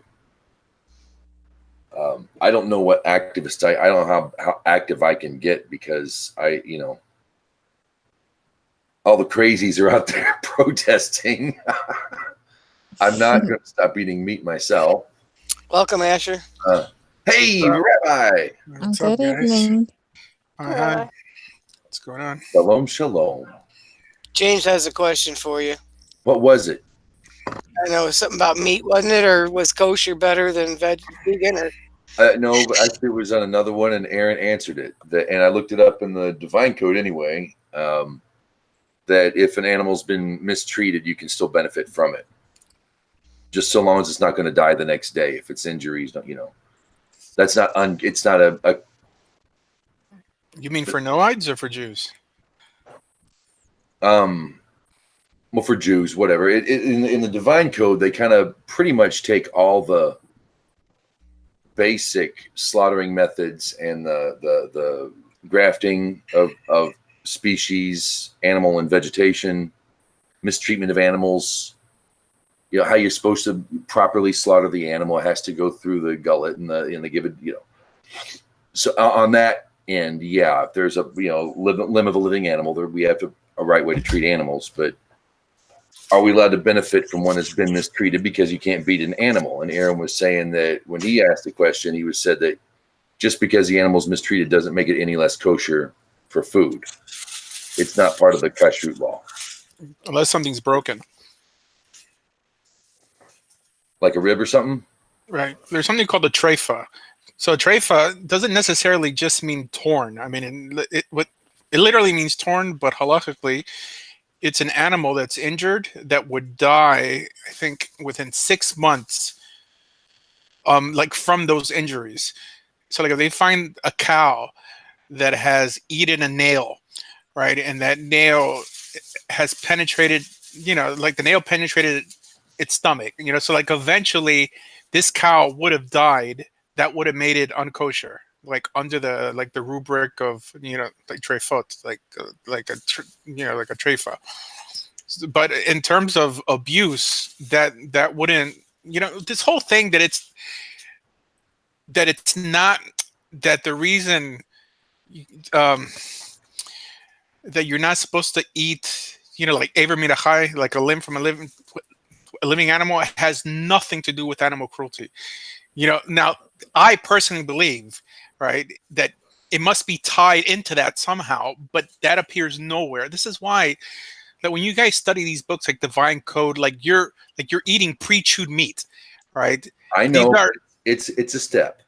All right, no, but I'm just saying, but this is what they're telling you. Yeah. So like if you guys ever make it to Israel into a yeshiva and you're having like a debate with someone and you say something nice and fluffy like that, that's ultimately baseless, it makes you look like an amateur, So well, doesn't God say that don't we get a bit of the animal cruelty hinted when he says that that you must not eat meat that still has the lifeblood in it? Yeah. I will make a reckoning of that blood in it. That's the first time that animals have souls. I believe that that's probably the reason. Okay. But it's never mentioned by the rabbis at all. So for them to write it like, oh, well, this is the reason why, they should pretty much also write that the reason we keep kosher is for health reasons, right? I mean, the Torah doesn't say that either, right? But if they're going to include it in a book called the Divine Code, means that they don't give a crap about your assumptions and like whether you think what they're writing is true. You're a Gentile and just here, like chase after this bone, so it's kind of like demeaning because there's no way they would ever write a book like that for Jews because they'll laugh at him. They'll be like, okay, of course, it might be for this, but you're writing this like so like matter of factly, when this is not the way the Jewish world works. In the Jewish world, everyone's very careful what they say because 20 Jews are going to jump on them and say, like, how do you know that's true? No, it's true. How many times have I been discussing with Jews and they'll be like, how do you know that's true? How do you know that's true? But for some reason, they don't care when they're writing for Gentiles because they know that Gentiles who are no-ides worship the ground they walk on, and whatever they say, it's like God said it. You know, so this, I mean, for the integrity of the Gentile, right? The knowledgeable Gentile coming from Christianity or possibly Islam, right? That we have to treat them like we treat other Jews, right? You know, because we're trying to elevate them to that level. But it shows that they teach a certain sermon or like lesson to the Gentile or the Noahide and another lesson to the Jew. Why? Why? You know, I mean, if truth is truth, it's because they feel that the Noahide is inferior and will not be able to grasp this, you know, and perhaps, you know, he can't in the beginning, right? You know, but the goal is to get him to where you're at. But they're not equipping you for that by selling you these silly books called Divine Code. Divine So Code got great sources. That's the footnote. The footnotes are better than the. Well, sources for these guys are pretty much basically going through all, you know, like the works of the Achronim, like recent rabbis, like, it's not you know, solely halakhic. Right. Like Rabbi David Katz is always quoting Rabbi Soloveitchik. Well, Rabbi Soloveitchik lived 20 years ago. You know, I'm not talking about J.B. Soloveitchik, the father, but I mean the son. You know, like even his father was like 40 years ago, and you know the Brisker Rav was like 90 years ago. This is like recent stuff. Like, why even use that as a source? Now, if you're quoting a passage from the Mishnah or from the Talmud, okay, that carries a little more weight. But the reason they quote this so freely is because they know that no one's going to call them on it. You know what I mean? No one's going to be like, oh, well, isn't this like an Achron, like a new rabbi? Like, why should their opinion matter? It's because it's like the editor, they think that Gentiles are stupid. I'll tell you this, the editor, I found witchcraft in the book. I found something I don't have my notes with me. I don't want to get into it because I don't want to slander, but I will warn people that not Moshe Weiner's work, because I haven't read the Hebrew and I've heard nothing but from rabbis who read the Hebrew said it's a wonderful book. But the editor leaves out stuff, doesn't fix things, words things the wrong way. It could really deceive. There's a little bit of witchcraft in there. For the average Joe, for the average, coming, if you want to get an idea of what it means for you right now, if you were to come to Israel, this would be a good look at the laws that you would. It's the Kitzer, it's the shortened version. It's a shorthand Shulchan Aruch for people who it's the travel guide when you walk into Israel. Yeah, why is it, like you guys should be given the same material that like Jews are given to study? Why not? Why can't you understand the Noahide laws straight from the Rambam? Just straight from the Rambam. So why do you need this like pre-chewed stuff? Right? These developed, these like regurgitated. That's what I've had for the first 10 of 20 years I've been into this. That's all they gave us. Okay. All right. So the Rambam is completely in English, online for free on Chabad.org. Right. It's one great thing that Chabad did was put the Rambam online. Right. It's because they're trying to control you. That's the thing. They don't want you getting weird ideas in your mind, challenging them, because so they're going to write books telling you what you should think what the Noahide system should mean or means, right? Instead of saying, just let me go to the source, right? Why? Like, why does there have to be an intermediary? Like, why do they have to be intermediaries? I mean, like you guys left a religion that's based on an intermediary with just to have rabbis to be like the middleman between you and God, right? No, just go straight, go to the same well that they go through. And that's what I've been doing like through my whole rabbinical career, just trying to bring you guys where I'm at, getting you guys to be able to debate and argue with rabbis on their level, right? I mean, that shows love, I will say the disparity is damaging. And I'm only saying that from a personal experience, but when I ran into situations where the world changed, when you kind of go someplace else, when you elevate in your mind, I guess you move on to something, it's frightening in some way. There's no support group for these people. There is now. There is now, but at the time there was a despair. There was a taught, definite disparity, and I've had to confront a couple guys on this. Rebbes and whatnot. You can't do this if you're not if they're not going to be at least working for you, or something. Then what's the point? You know, You like can't- first you I can't- took a more lenient approach They wanna towards these throw- rabbis, right? They want to say you're different from all the other Gentiles, but you're not Jewish, but you're just like all the other Gentiles. But you're not like all the other Gentiles, but you're just like them. Mhm. But yeah. Yeah. And then you get people and you get people creating new religions, and that's what happened. That's no. First, I was lenient with all these rabbis, you know, because maybe they didn't know. They're just doing what the rabbi told them, right? You know, Chaim Kaufman, all these guys, they don't come off as big thinkers. They look like they just regurgitate whatever was given to them. Okay, but after now, once I put up so much stuff saying that, you know what, there is no law to discourage people from conversion. There is no law to push people away and offering there's no law to offer someone who's interested in Judaism, i.e., you know, someone who came from a religion that what told them that Jesus makes them Jewish, i.e., every Christian walks around thinking that he's one of the chosen people, right? You know, that he's grafted into the royal priesthood and all that nonsense, right? Someone coming from that camp has to be given full Judaism, because you have to give them a viable alternative of the religion you just destroyed, right? Like, not some stupid religion that man, I mean, I've met Noahites who want to remain Noahites because now they're able to really live a life of debauchery, right? You know, there's a lot of things you're allowed to do as a Noahide that you weren't allowed to do when you thought the whole Torah applied to you. You know, I'm a living proof of that, dude. I've done some goofy shit thinking I was. oh yeah, like what? Oh man, You're a swinger now? I'll give you one, because this is one I've actually discussed publicly online. Is I made friends with and was fired from and helped get back to America from Canada by a Jew I was working with, and the boss didn't like it. Because we would discuss religion on the job or whatever. We'd go in passing and we'd stop and we'd go drink a beer and he would talk to me about this stuff. And I was really into it, you know, and that's where I first heard the word Noahide. So we went to a synagogue.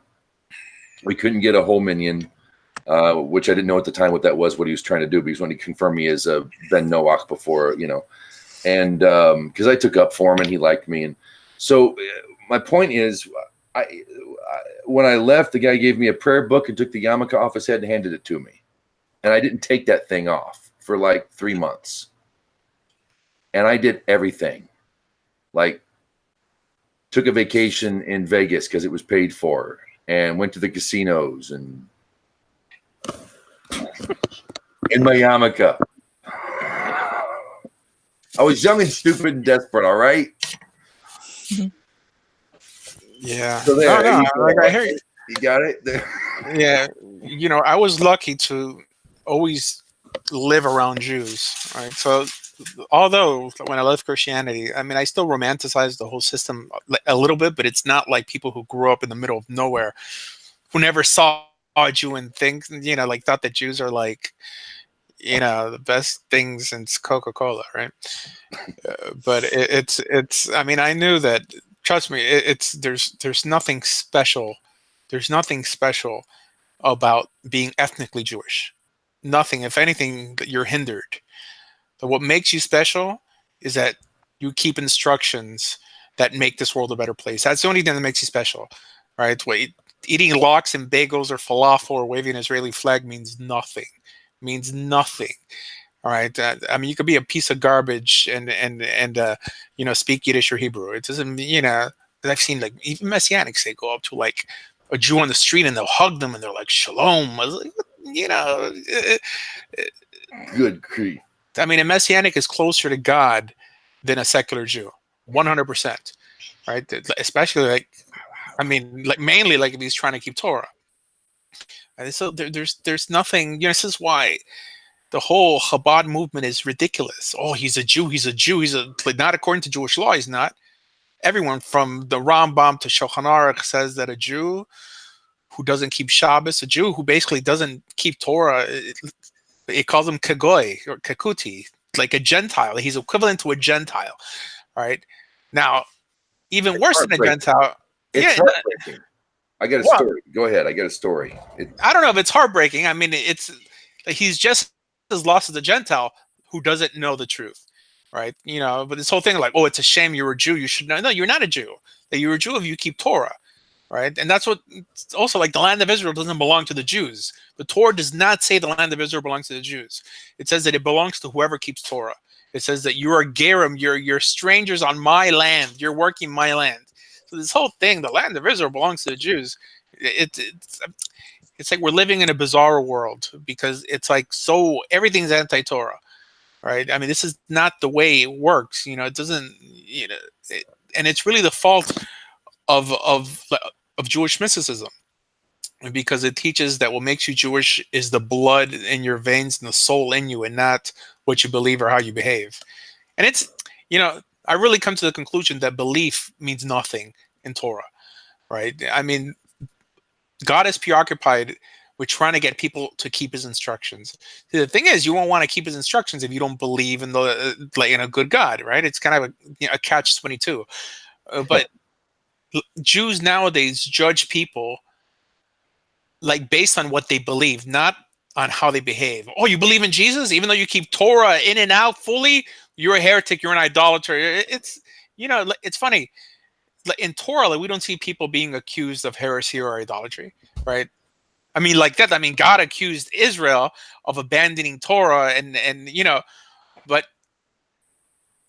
like a sect within Judaism that chooses to keep Torah but happens to believe that someone's the Messiah, like you're going to exclude them from the fold, even though they love Torah and probably act more ethical than the average Jew. I really don't think that God cares about any of that stuff.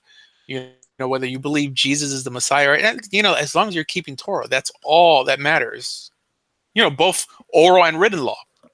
Fine.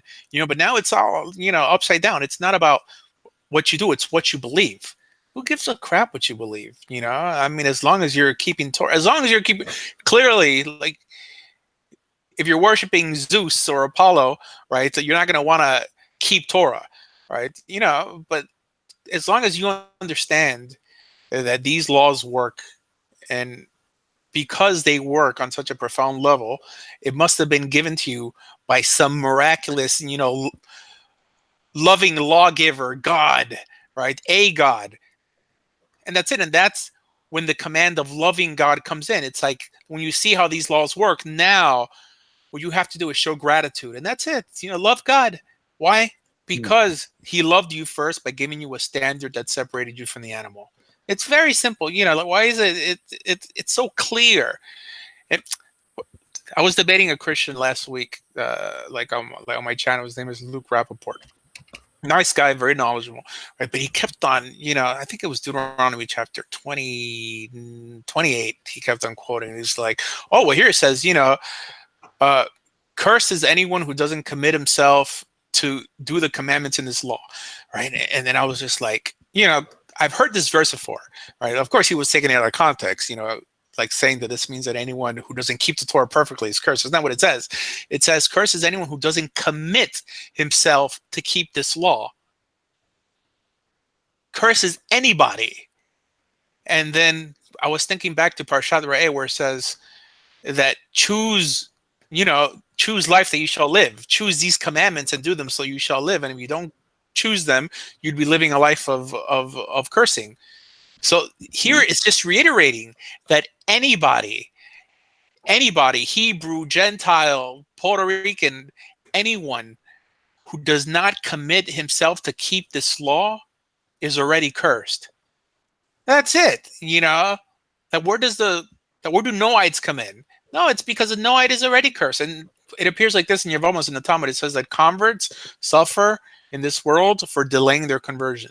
And the Rambam also writes in Hilchos Malachim, he said that someone who decides to circumcise himself and waits more than 12 months and doesn't go through with it is considered a heretic among the nations, right? Clearly, this is everybody should be Jewish. The Rambam also says in his Shirabiyah, it says that when someone comes to convert, that we tell them some of the some of the heavy commandments, so we don't overburden him with it, lest he turn from the good path back to the bad path of, i.e., remaining a Gentile. Once he's decided to become Jewish. That's Now, why you don't. That's why you don't. That's why the non-Jewish slave is an inheritance to Israel. Because for that very reason, that's what my rabbi said years ago. We wouldn't want the Gentile to turn back to where he came from. At least here, the idea is to make him a part of and his descendants a part of you.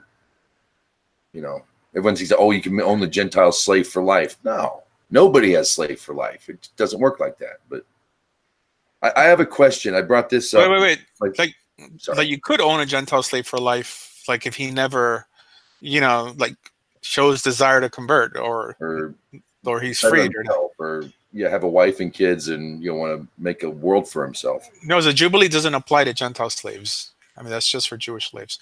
Right. Yeah. Go ahead. Okay. When my first big rebellion, and it was public for about a month, and then I just shut down because I fight or flight mentality. It was a slave's law. That was the final conclusion of Noahidism. And you wonder why people think Jews want to run the world. Because what we're giving them is the slave's law, or the servant's law. That's the bare minimum you give to a slave. A slave has to keep more than 7 laws. I mean, a slave. Well, then what is this Shabbos goy law? No. So it came off like a slave's law to me. It came off like this is a way to make a man a second class. Right. When the Jew isn't above the Gentile's not below the Jew. He stands opposite, right. Next to. So, for example, go ahead. All right. A slave has to circumcise himself, while a Gentile, doesn't. Really? Yeah, absolutely. And also, he immerses himself as a slave into servitude, but also in a mikvah. Right. Sure. Yeah. Well, in a body of water. I mean, now. Okay. Right. Sure. So, a slave is incumbent on all the laws that a woman is obligated to keep. So they're typically laws that are not time bound, because that's typically. I mean, there are exceptions, but that's what a woman is obligated to keep in Judaism. Because of having children and having all these weird time restraints that men don't have. So he's a Jew in every aspect, with the exception of positive commandments that men are obligated to keep. Right. Wow. Yeah, also because he's a servant, because he's working all the time, that he can't be expected to pray at a certain time. However, the Rambam does make a statement. I don't know where he got this from, but he says, when you acquire a slave from a Gentile, right? Well, because all slaves are converted to Judaism, through a quasi conversion. If this slave refuses this quasi conversion, you offer him the 7 laws, and if he refuses with the 7 laws, well, then you have to kill him. So I think that's coming back. You have to kill him. Yeah. Oh. No, you have to kill him. Yeah. Now I don't know where he got this from, but this could be where I guess your rabbi got the whole notion that a Noahide slave could exist, because this means that a slave who doesn't want to. That was a rabbinical. That's what I came up with in my own mind. I'm like, this is a slave's law. Right. It's funny. I was listening to Joe Rogan, and he made this interesting comment. I mean, the guy is bright, very bright, but he was talking about indentured servitude, which, I mean, I have a video on slavery in Judaism, and I teach that it was really a way to get more converts, like in Israel, because a slave could go free whenever he wants, right? But that's more he could go free whenever he wants if he converts to Judaism, but that's for a Gentile slave. But then he was basically saying that what people used to do in the old days is sell themselves into slavery for a certain amount of time, because that's how poor people what got up in the world. In other words, where they would attach themselves to a merchant who would travel the world, help, or the slave would help himself to this merchant's business connections, with the know-how on how to do stuff, all this time being his servant for free, right? In Hebrew, Eved, like servant and slave is the same word, right? So, and then after the 10 years, this person who initially didn't have the means to educate himself in finance, to make the right connections, because in life, well, not just today, but especially back then, it was who you knew, right? So they pretty much would take these long boat trips for like years all around the world and make these connections, and the slave would come along also, and then when his time was up, he would then kind of like follow in his ex-master's footsteps, right? But this is at least for like a Hebrew slave. I mean, he didn't tie it to Hebrew slave or not, but this makes perfect sense why the whole notion of at least of an indentured servant, of someone who's working off either a debt or who's getting paid with connections, with like know-how, like being some sort of apprentice, how this actually is beneficial. I mean, I wish it existed today, right? I mean, like you could be like, I don't know, like Warren Buffett's slave, right? And get all the connections and know like where to get all the cheap weed and stuff. I'm sorry. You got that virgin lung. No, it was. You made me laugh. I wasn't expecting to laugh at that point. This hangout kind of came about because I was finally able to sit and participate Monday night, and that was a lot of fun. I got to admit, it was a lot of fun. Faith on the Line Monday nights. All right. Anyway, plug. I can't help it. Thank you. That was really good. There was a lot of. No, it was Donald. I mean, Donald kept on with. He kept it interesting. I mean, it's like he was almost a troll. First of all, I don't like people who use fake names. Like anonymous people. Clearly, Donald, like with a picture of Donald Trump and all this stuff. Just put your name down, man. I understand people don't want to come off like looking foolish. Trust me, that could have been like Rabbi Mizrahi. It could have been some big guy, Jonathan Sachs, and it's like Donald Trump there, right? It's kind of like most jerks online, especially on Facebook, who attack people like for religious reasons, are anonymous. All right, that you go into their Facebook, there's no picture, there's nothing, because it's easy to do like a drive-by insult, right? And like this idiot online, I remember he started this whole thing that I was like, like he accused me of stolen valor, right? Saying that I wasn't in the army. And I'm like, where'd you get this from? So I put all these pictures of basic training and everything like that. And he's like, oh, well, I take it back, but that you shouldn't be wearing your BDUs, because there's a picture on my Facebook that I'm in Israel doing paintball like, with BDUs on, but they're like my army BDUs, right? My old army BDUs. And then, but by that time, everyone like started insulting me, like, and I'm like, idiots. This guy's a nobody, right? And it's just, some people just live to troll other people who actually care to make a difference, right? I've never attacked anyone online, right? Never. Never. I'll attack a movement, like an ideology. Okay, Chabad, I have friends that are Chabad. I go to the Chabad for Pesach. I was at the Chabad rabbi's house. Okay, their ideology I have a problem with. The people are the nice people. They're nice. It's the ideologies. So you can't blame them. In Judaism, there aren't too many like roads to take. It's you're either Reform or you're Chabad. Like in most towns, I'm sure like in your town, there's only a Chabad, right? Like there aren't too many avenues. We got a little Chabad house. We got this massive Reform, beautiful campus. Right. So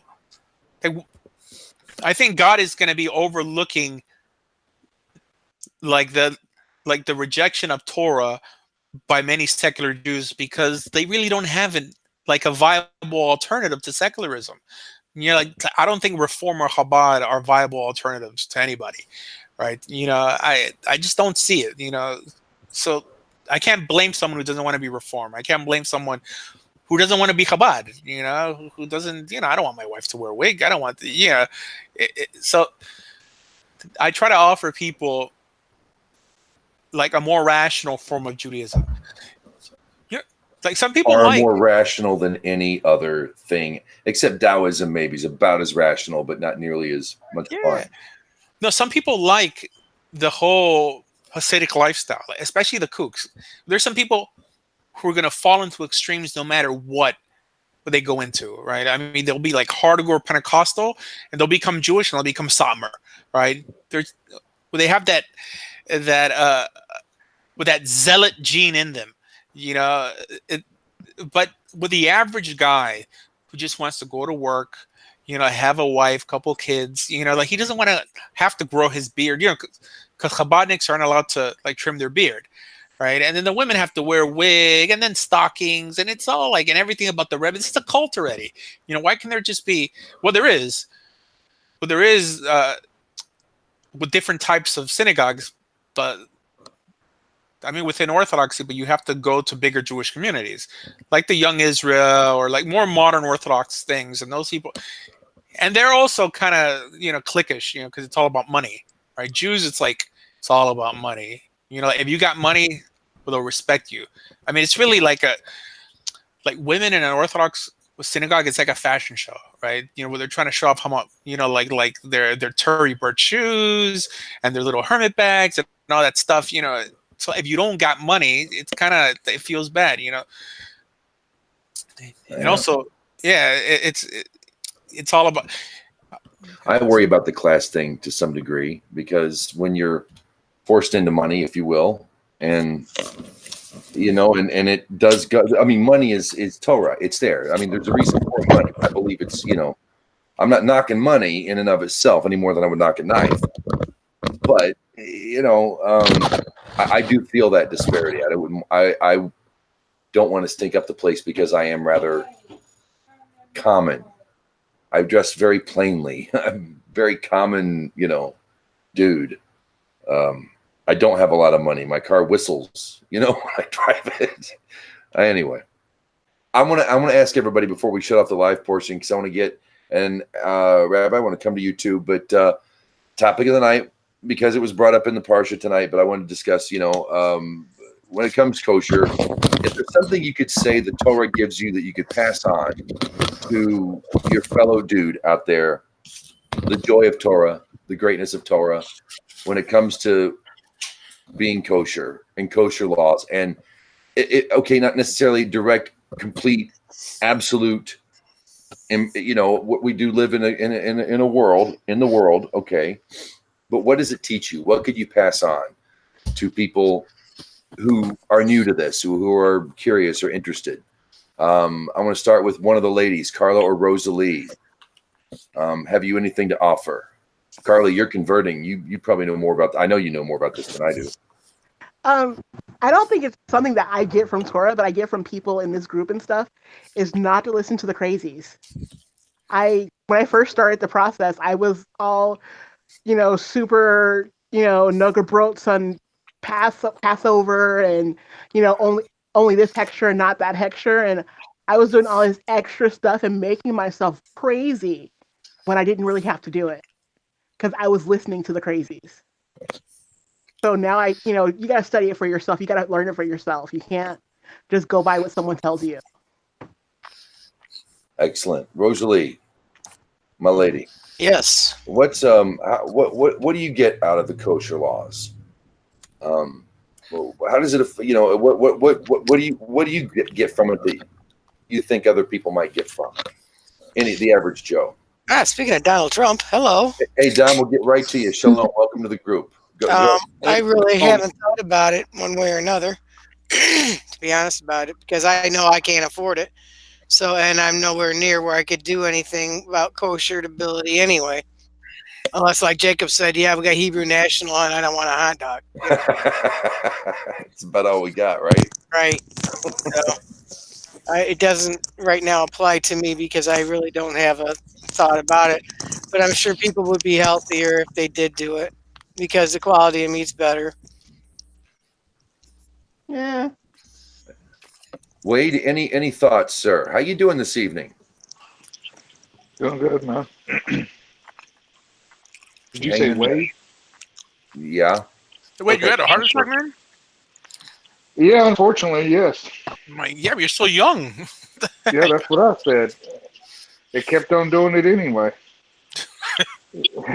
Yeah. I think, as in being kosher, is it's something that is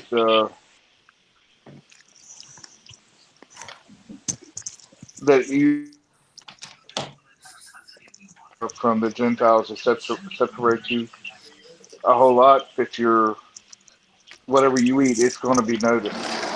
You know, you can hide a lot of things, but as in keeping kosher and changing your way you eat and things, it will be noticed by other people. I guess good or bad. I don't know. Gotcha. Jacob, sir, good to have you here. You're welcome back anytime. Any last thoughts on tonight's topic? Go ahead. No, I mean, I think we really covered it. Yeah, for me, it's not so much about like all the mystical stuff. It's like you said, you are what you eat, and there's a restraint in it. You can't just eat whatever you want because it feels good. Like in everything else, there's a certain restraint in it, and so when when you make it, even what you eat, what makes up your being. When you make that revolve around the restraint too, I think that's pretty powerful. Excellent. Aaron, sir, a man of the land himself. I think that nuggets. Go ahead. I think that when you pay attention to what you eat and what you take inside of you, then you pay attention to what you take inside of you. And every little small detail is important for your overall health, whether it's food or anything else. I think that reigns true. Donald, I had to mute you there because there's a lot of background noise going. I was trying to listen to Wayne. We're about to end live broadcast, but if you want to stick around and chat, feel free because we bring out the dancing girls after the live hangout. This thing does go on quite often for 4 or 5 hours at times. We have great discussions, and you're welcome to join us. But before we get off the air, Rabbi, if you would please, any thoughts on what it means to be kosher? All right. Yeah, I mentioned last time in my hangout, Paul Johnson writes in his book, The History of the Jews, that even the Egyptians, they wouldn't eat fish that didn't have fins or scales, right? I don't, like people make too much of a big deal about this in terms of kosher. Yes, keep it, but I don't think it affects you spiritually. It's there, like,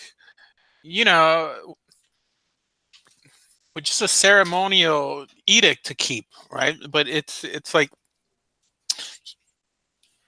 here, for example, What's an example? Yeah, go ahead.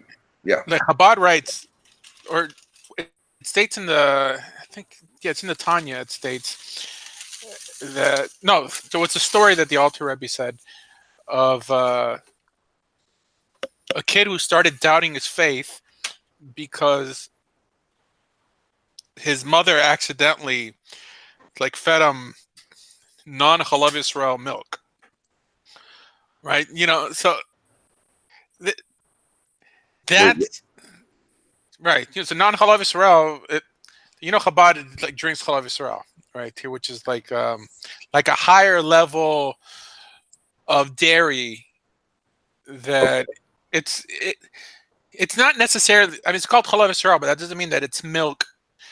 That it's it's milked by an Israelite, but it's an Israelite has to be in the vicinity of where it's being milked.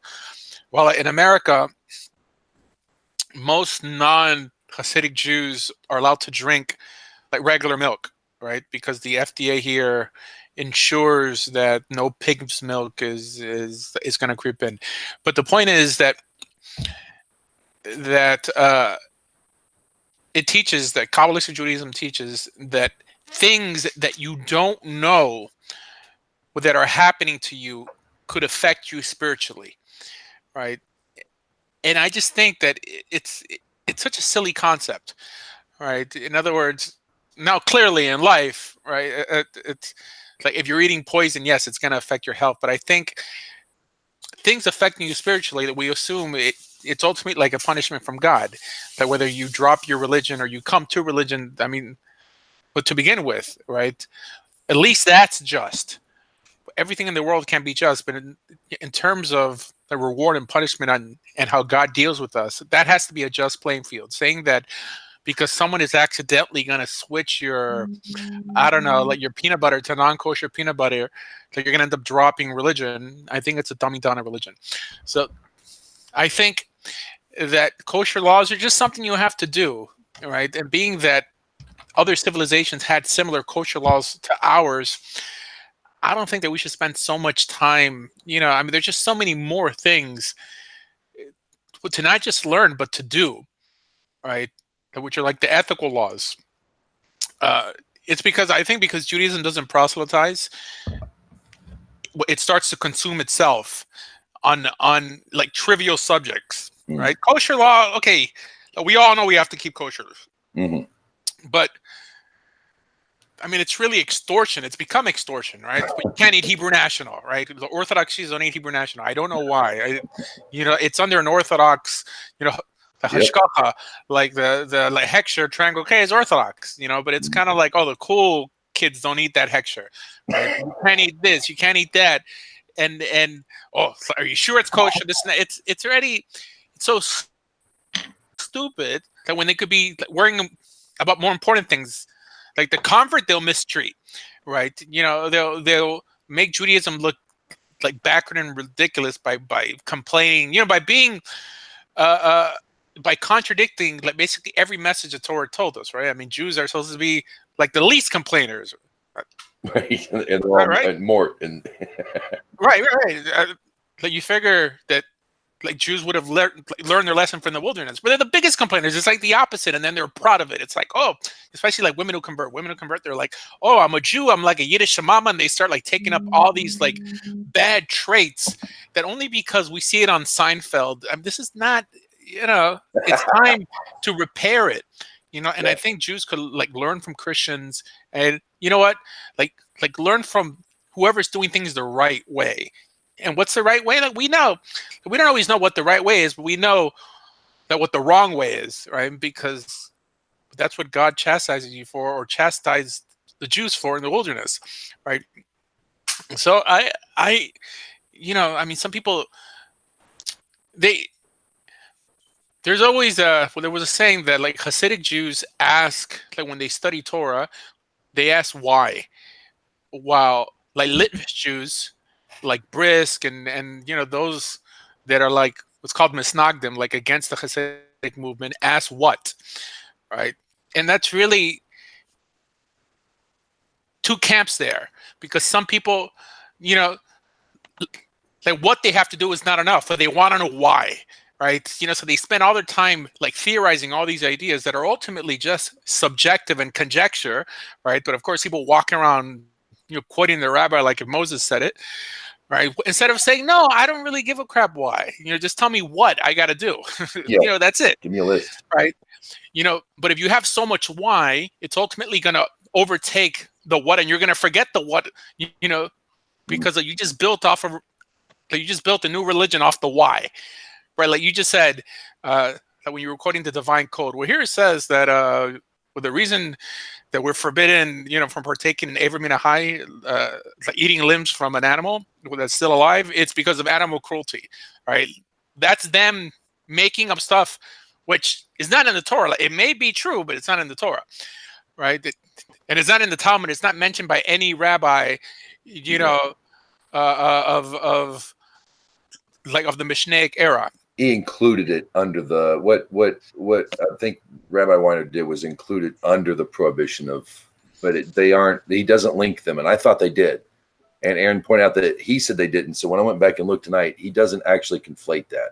So I want to make that clear. He didn't do it, but I did go to that for a source. There should be like a section or like a little sticker that says opinion. This is opinion. This is opinion. I mean, Jews. No, rabbis never like saying this is opinion. You know, like if they give you their opinion, they're going to tell it to you like it's a law, right? And this is a problem because it's a dumbing down of Judaism. Okay. We're gonna get off the live portion here. Stick around, you guys. We got good stuff to talk about. Personally, for me, when I look at nature films, and while they're not exactly, I'm sorry, but the way the lions take down an ox, or the way that a hyena takes down a lion, is in no way humane. I don't think that the kosher laws. Okay, maybe necessarily because it has to be one cut. It has to be done on a perfect knife, and it has to be done right. Okay, there is the animal has a soul. We get that, but I really think a lot of it is for us, so that we don't behave like animals. That we're choosy about what we eat. We don't eat bottom feeders and sea insects. We don't eat scavengers. They're needed for one thing, but it's more for us. I don't think the animal cares that he's dying by kosher slaughter or by lion slaughter. I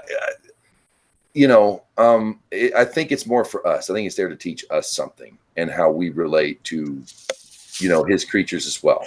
So, every Thursday night we do this. Of course, the Idol Smasher YouTube page, you'll find an archive of what's left. You can, of course, go to John Gishla. He's got them there as well. Other good stuff, great Torah tidbits. Rabbi Asher Meza, check him out every Monday night. Faith on the Line here on YouTube, live broadcast. A lot of fun. 9:30 Eastern. I'm James, and on behalf of Aaron, Asher, Donald, Hannah, Jacob, Carla, Rosalie, Wade, and myself, John Gishla, and more, shalom, y'all. Shabbat shalom. Be well. Happy birthday, Israel. Shabbat shalom. Shabbat shalom.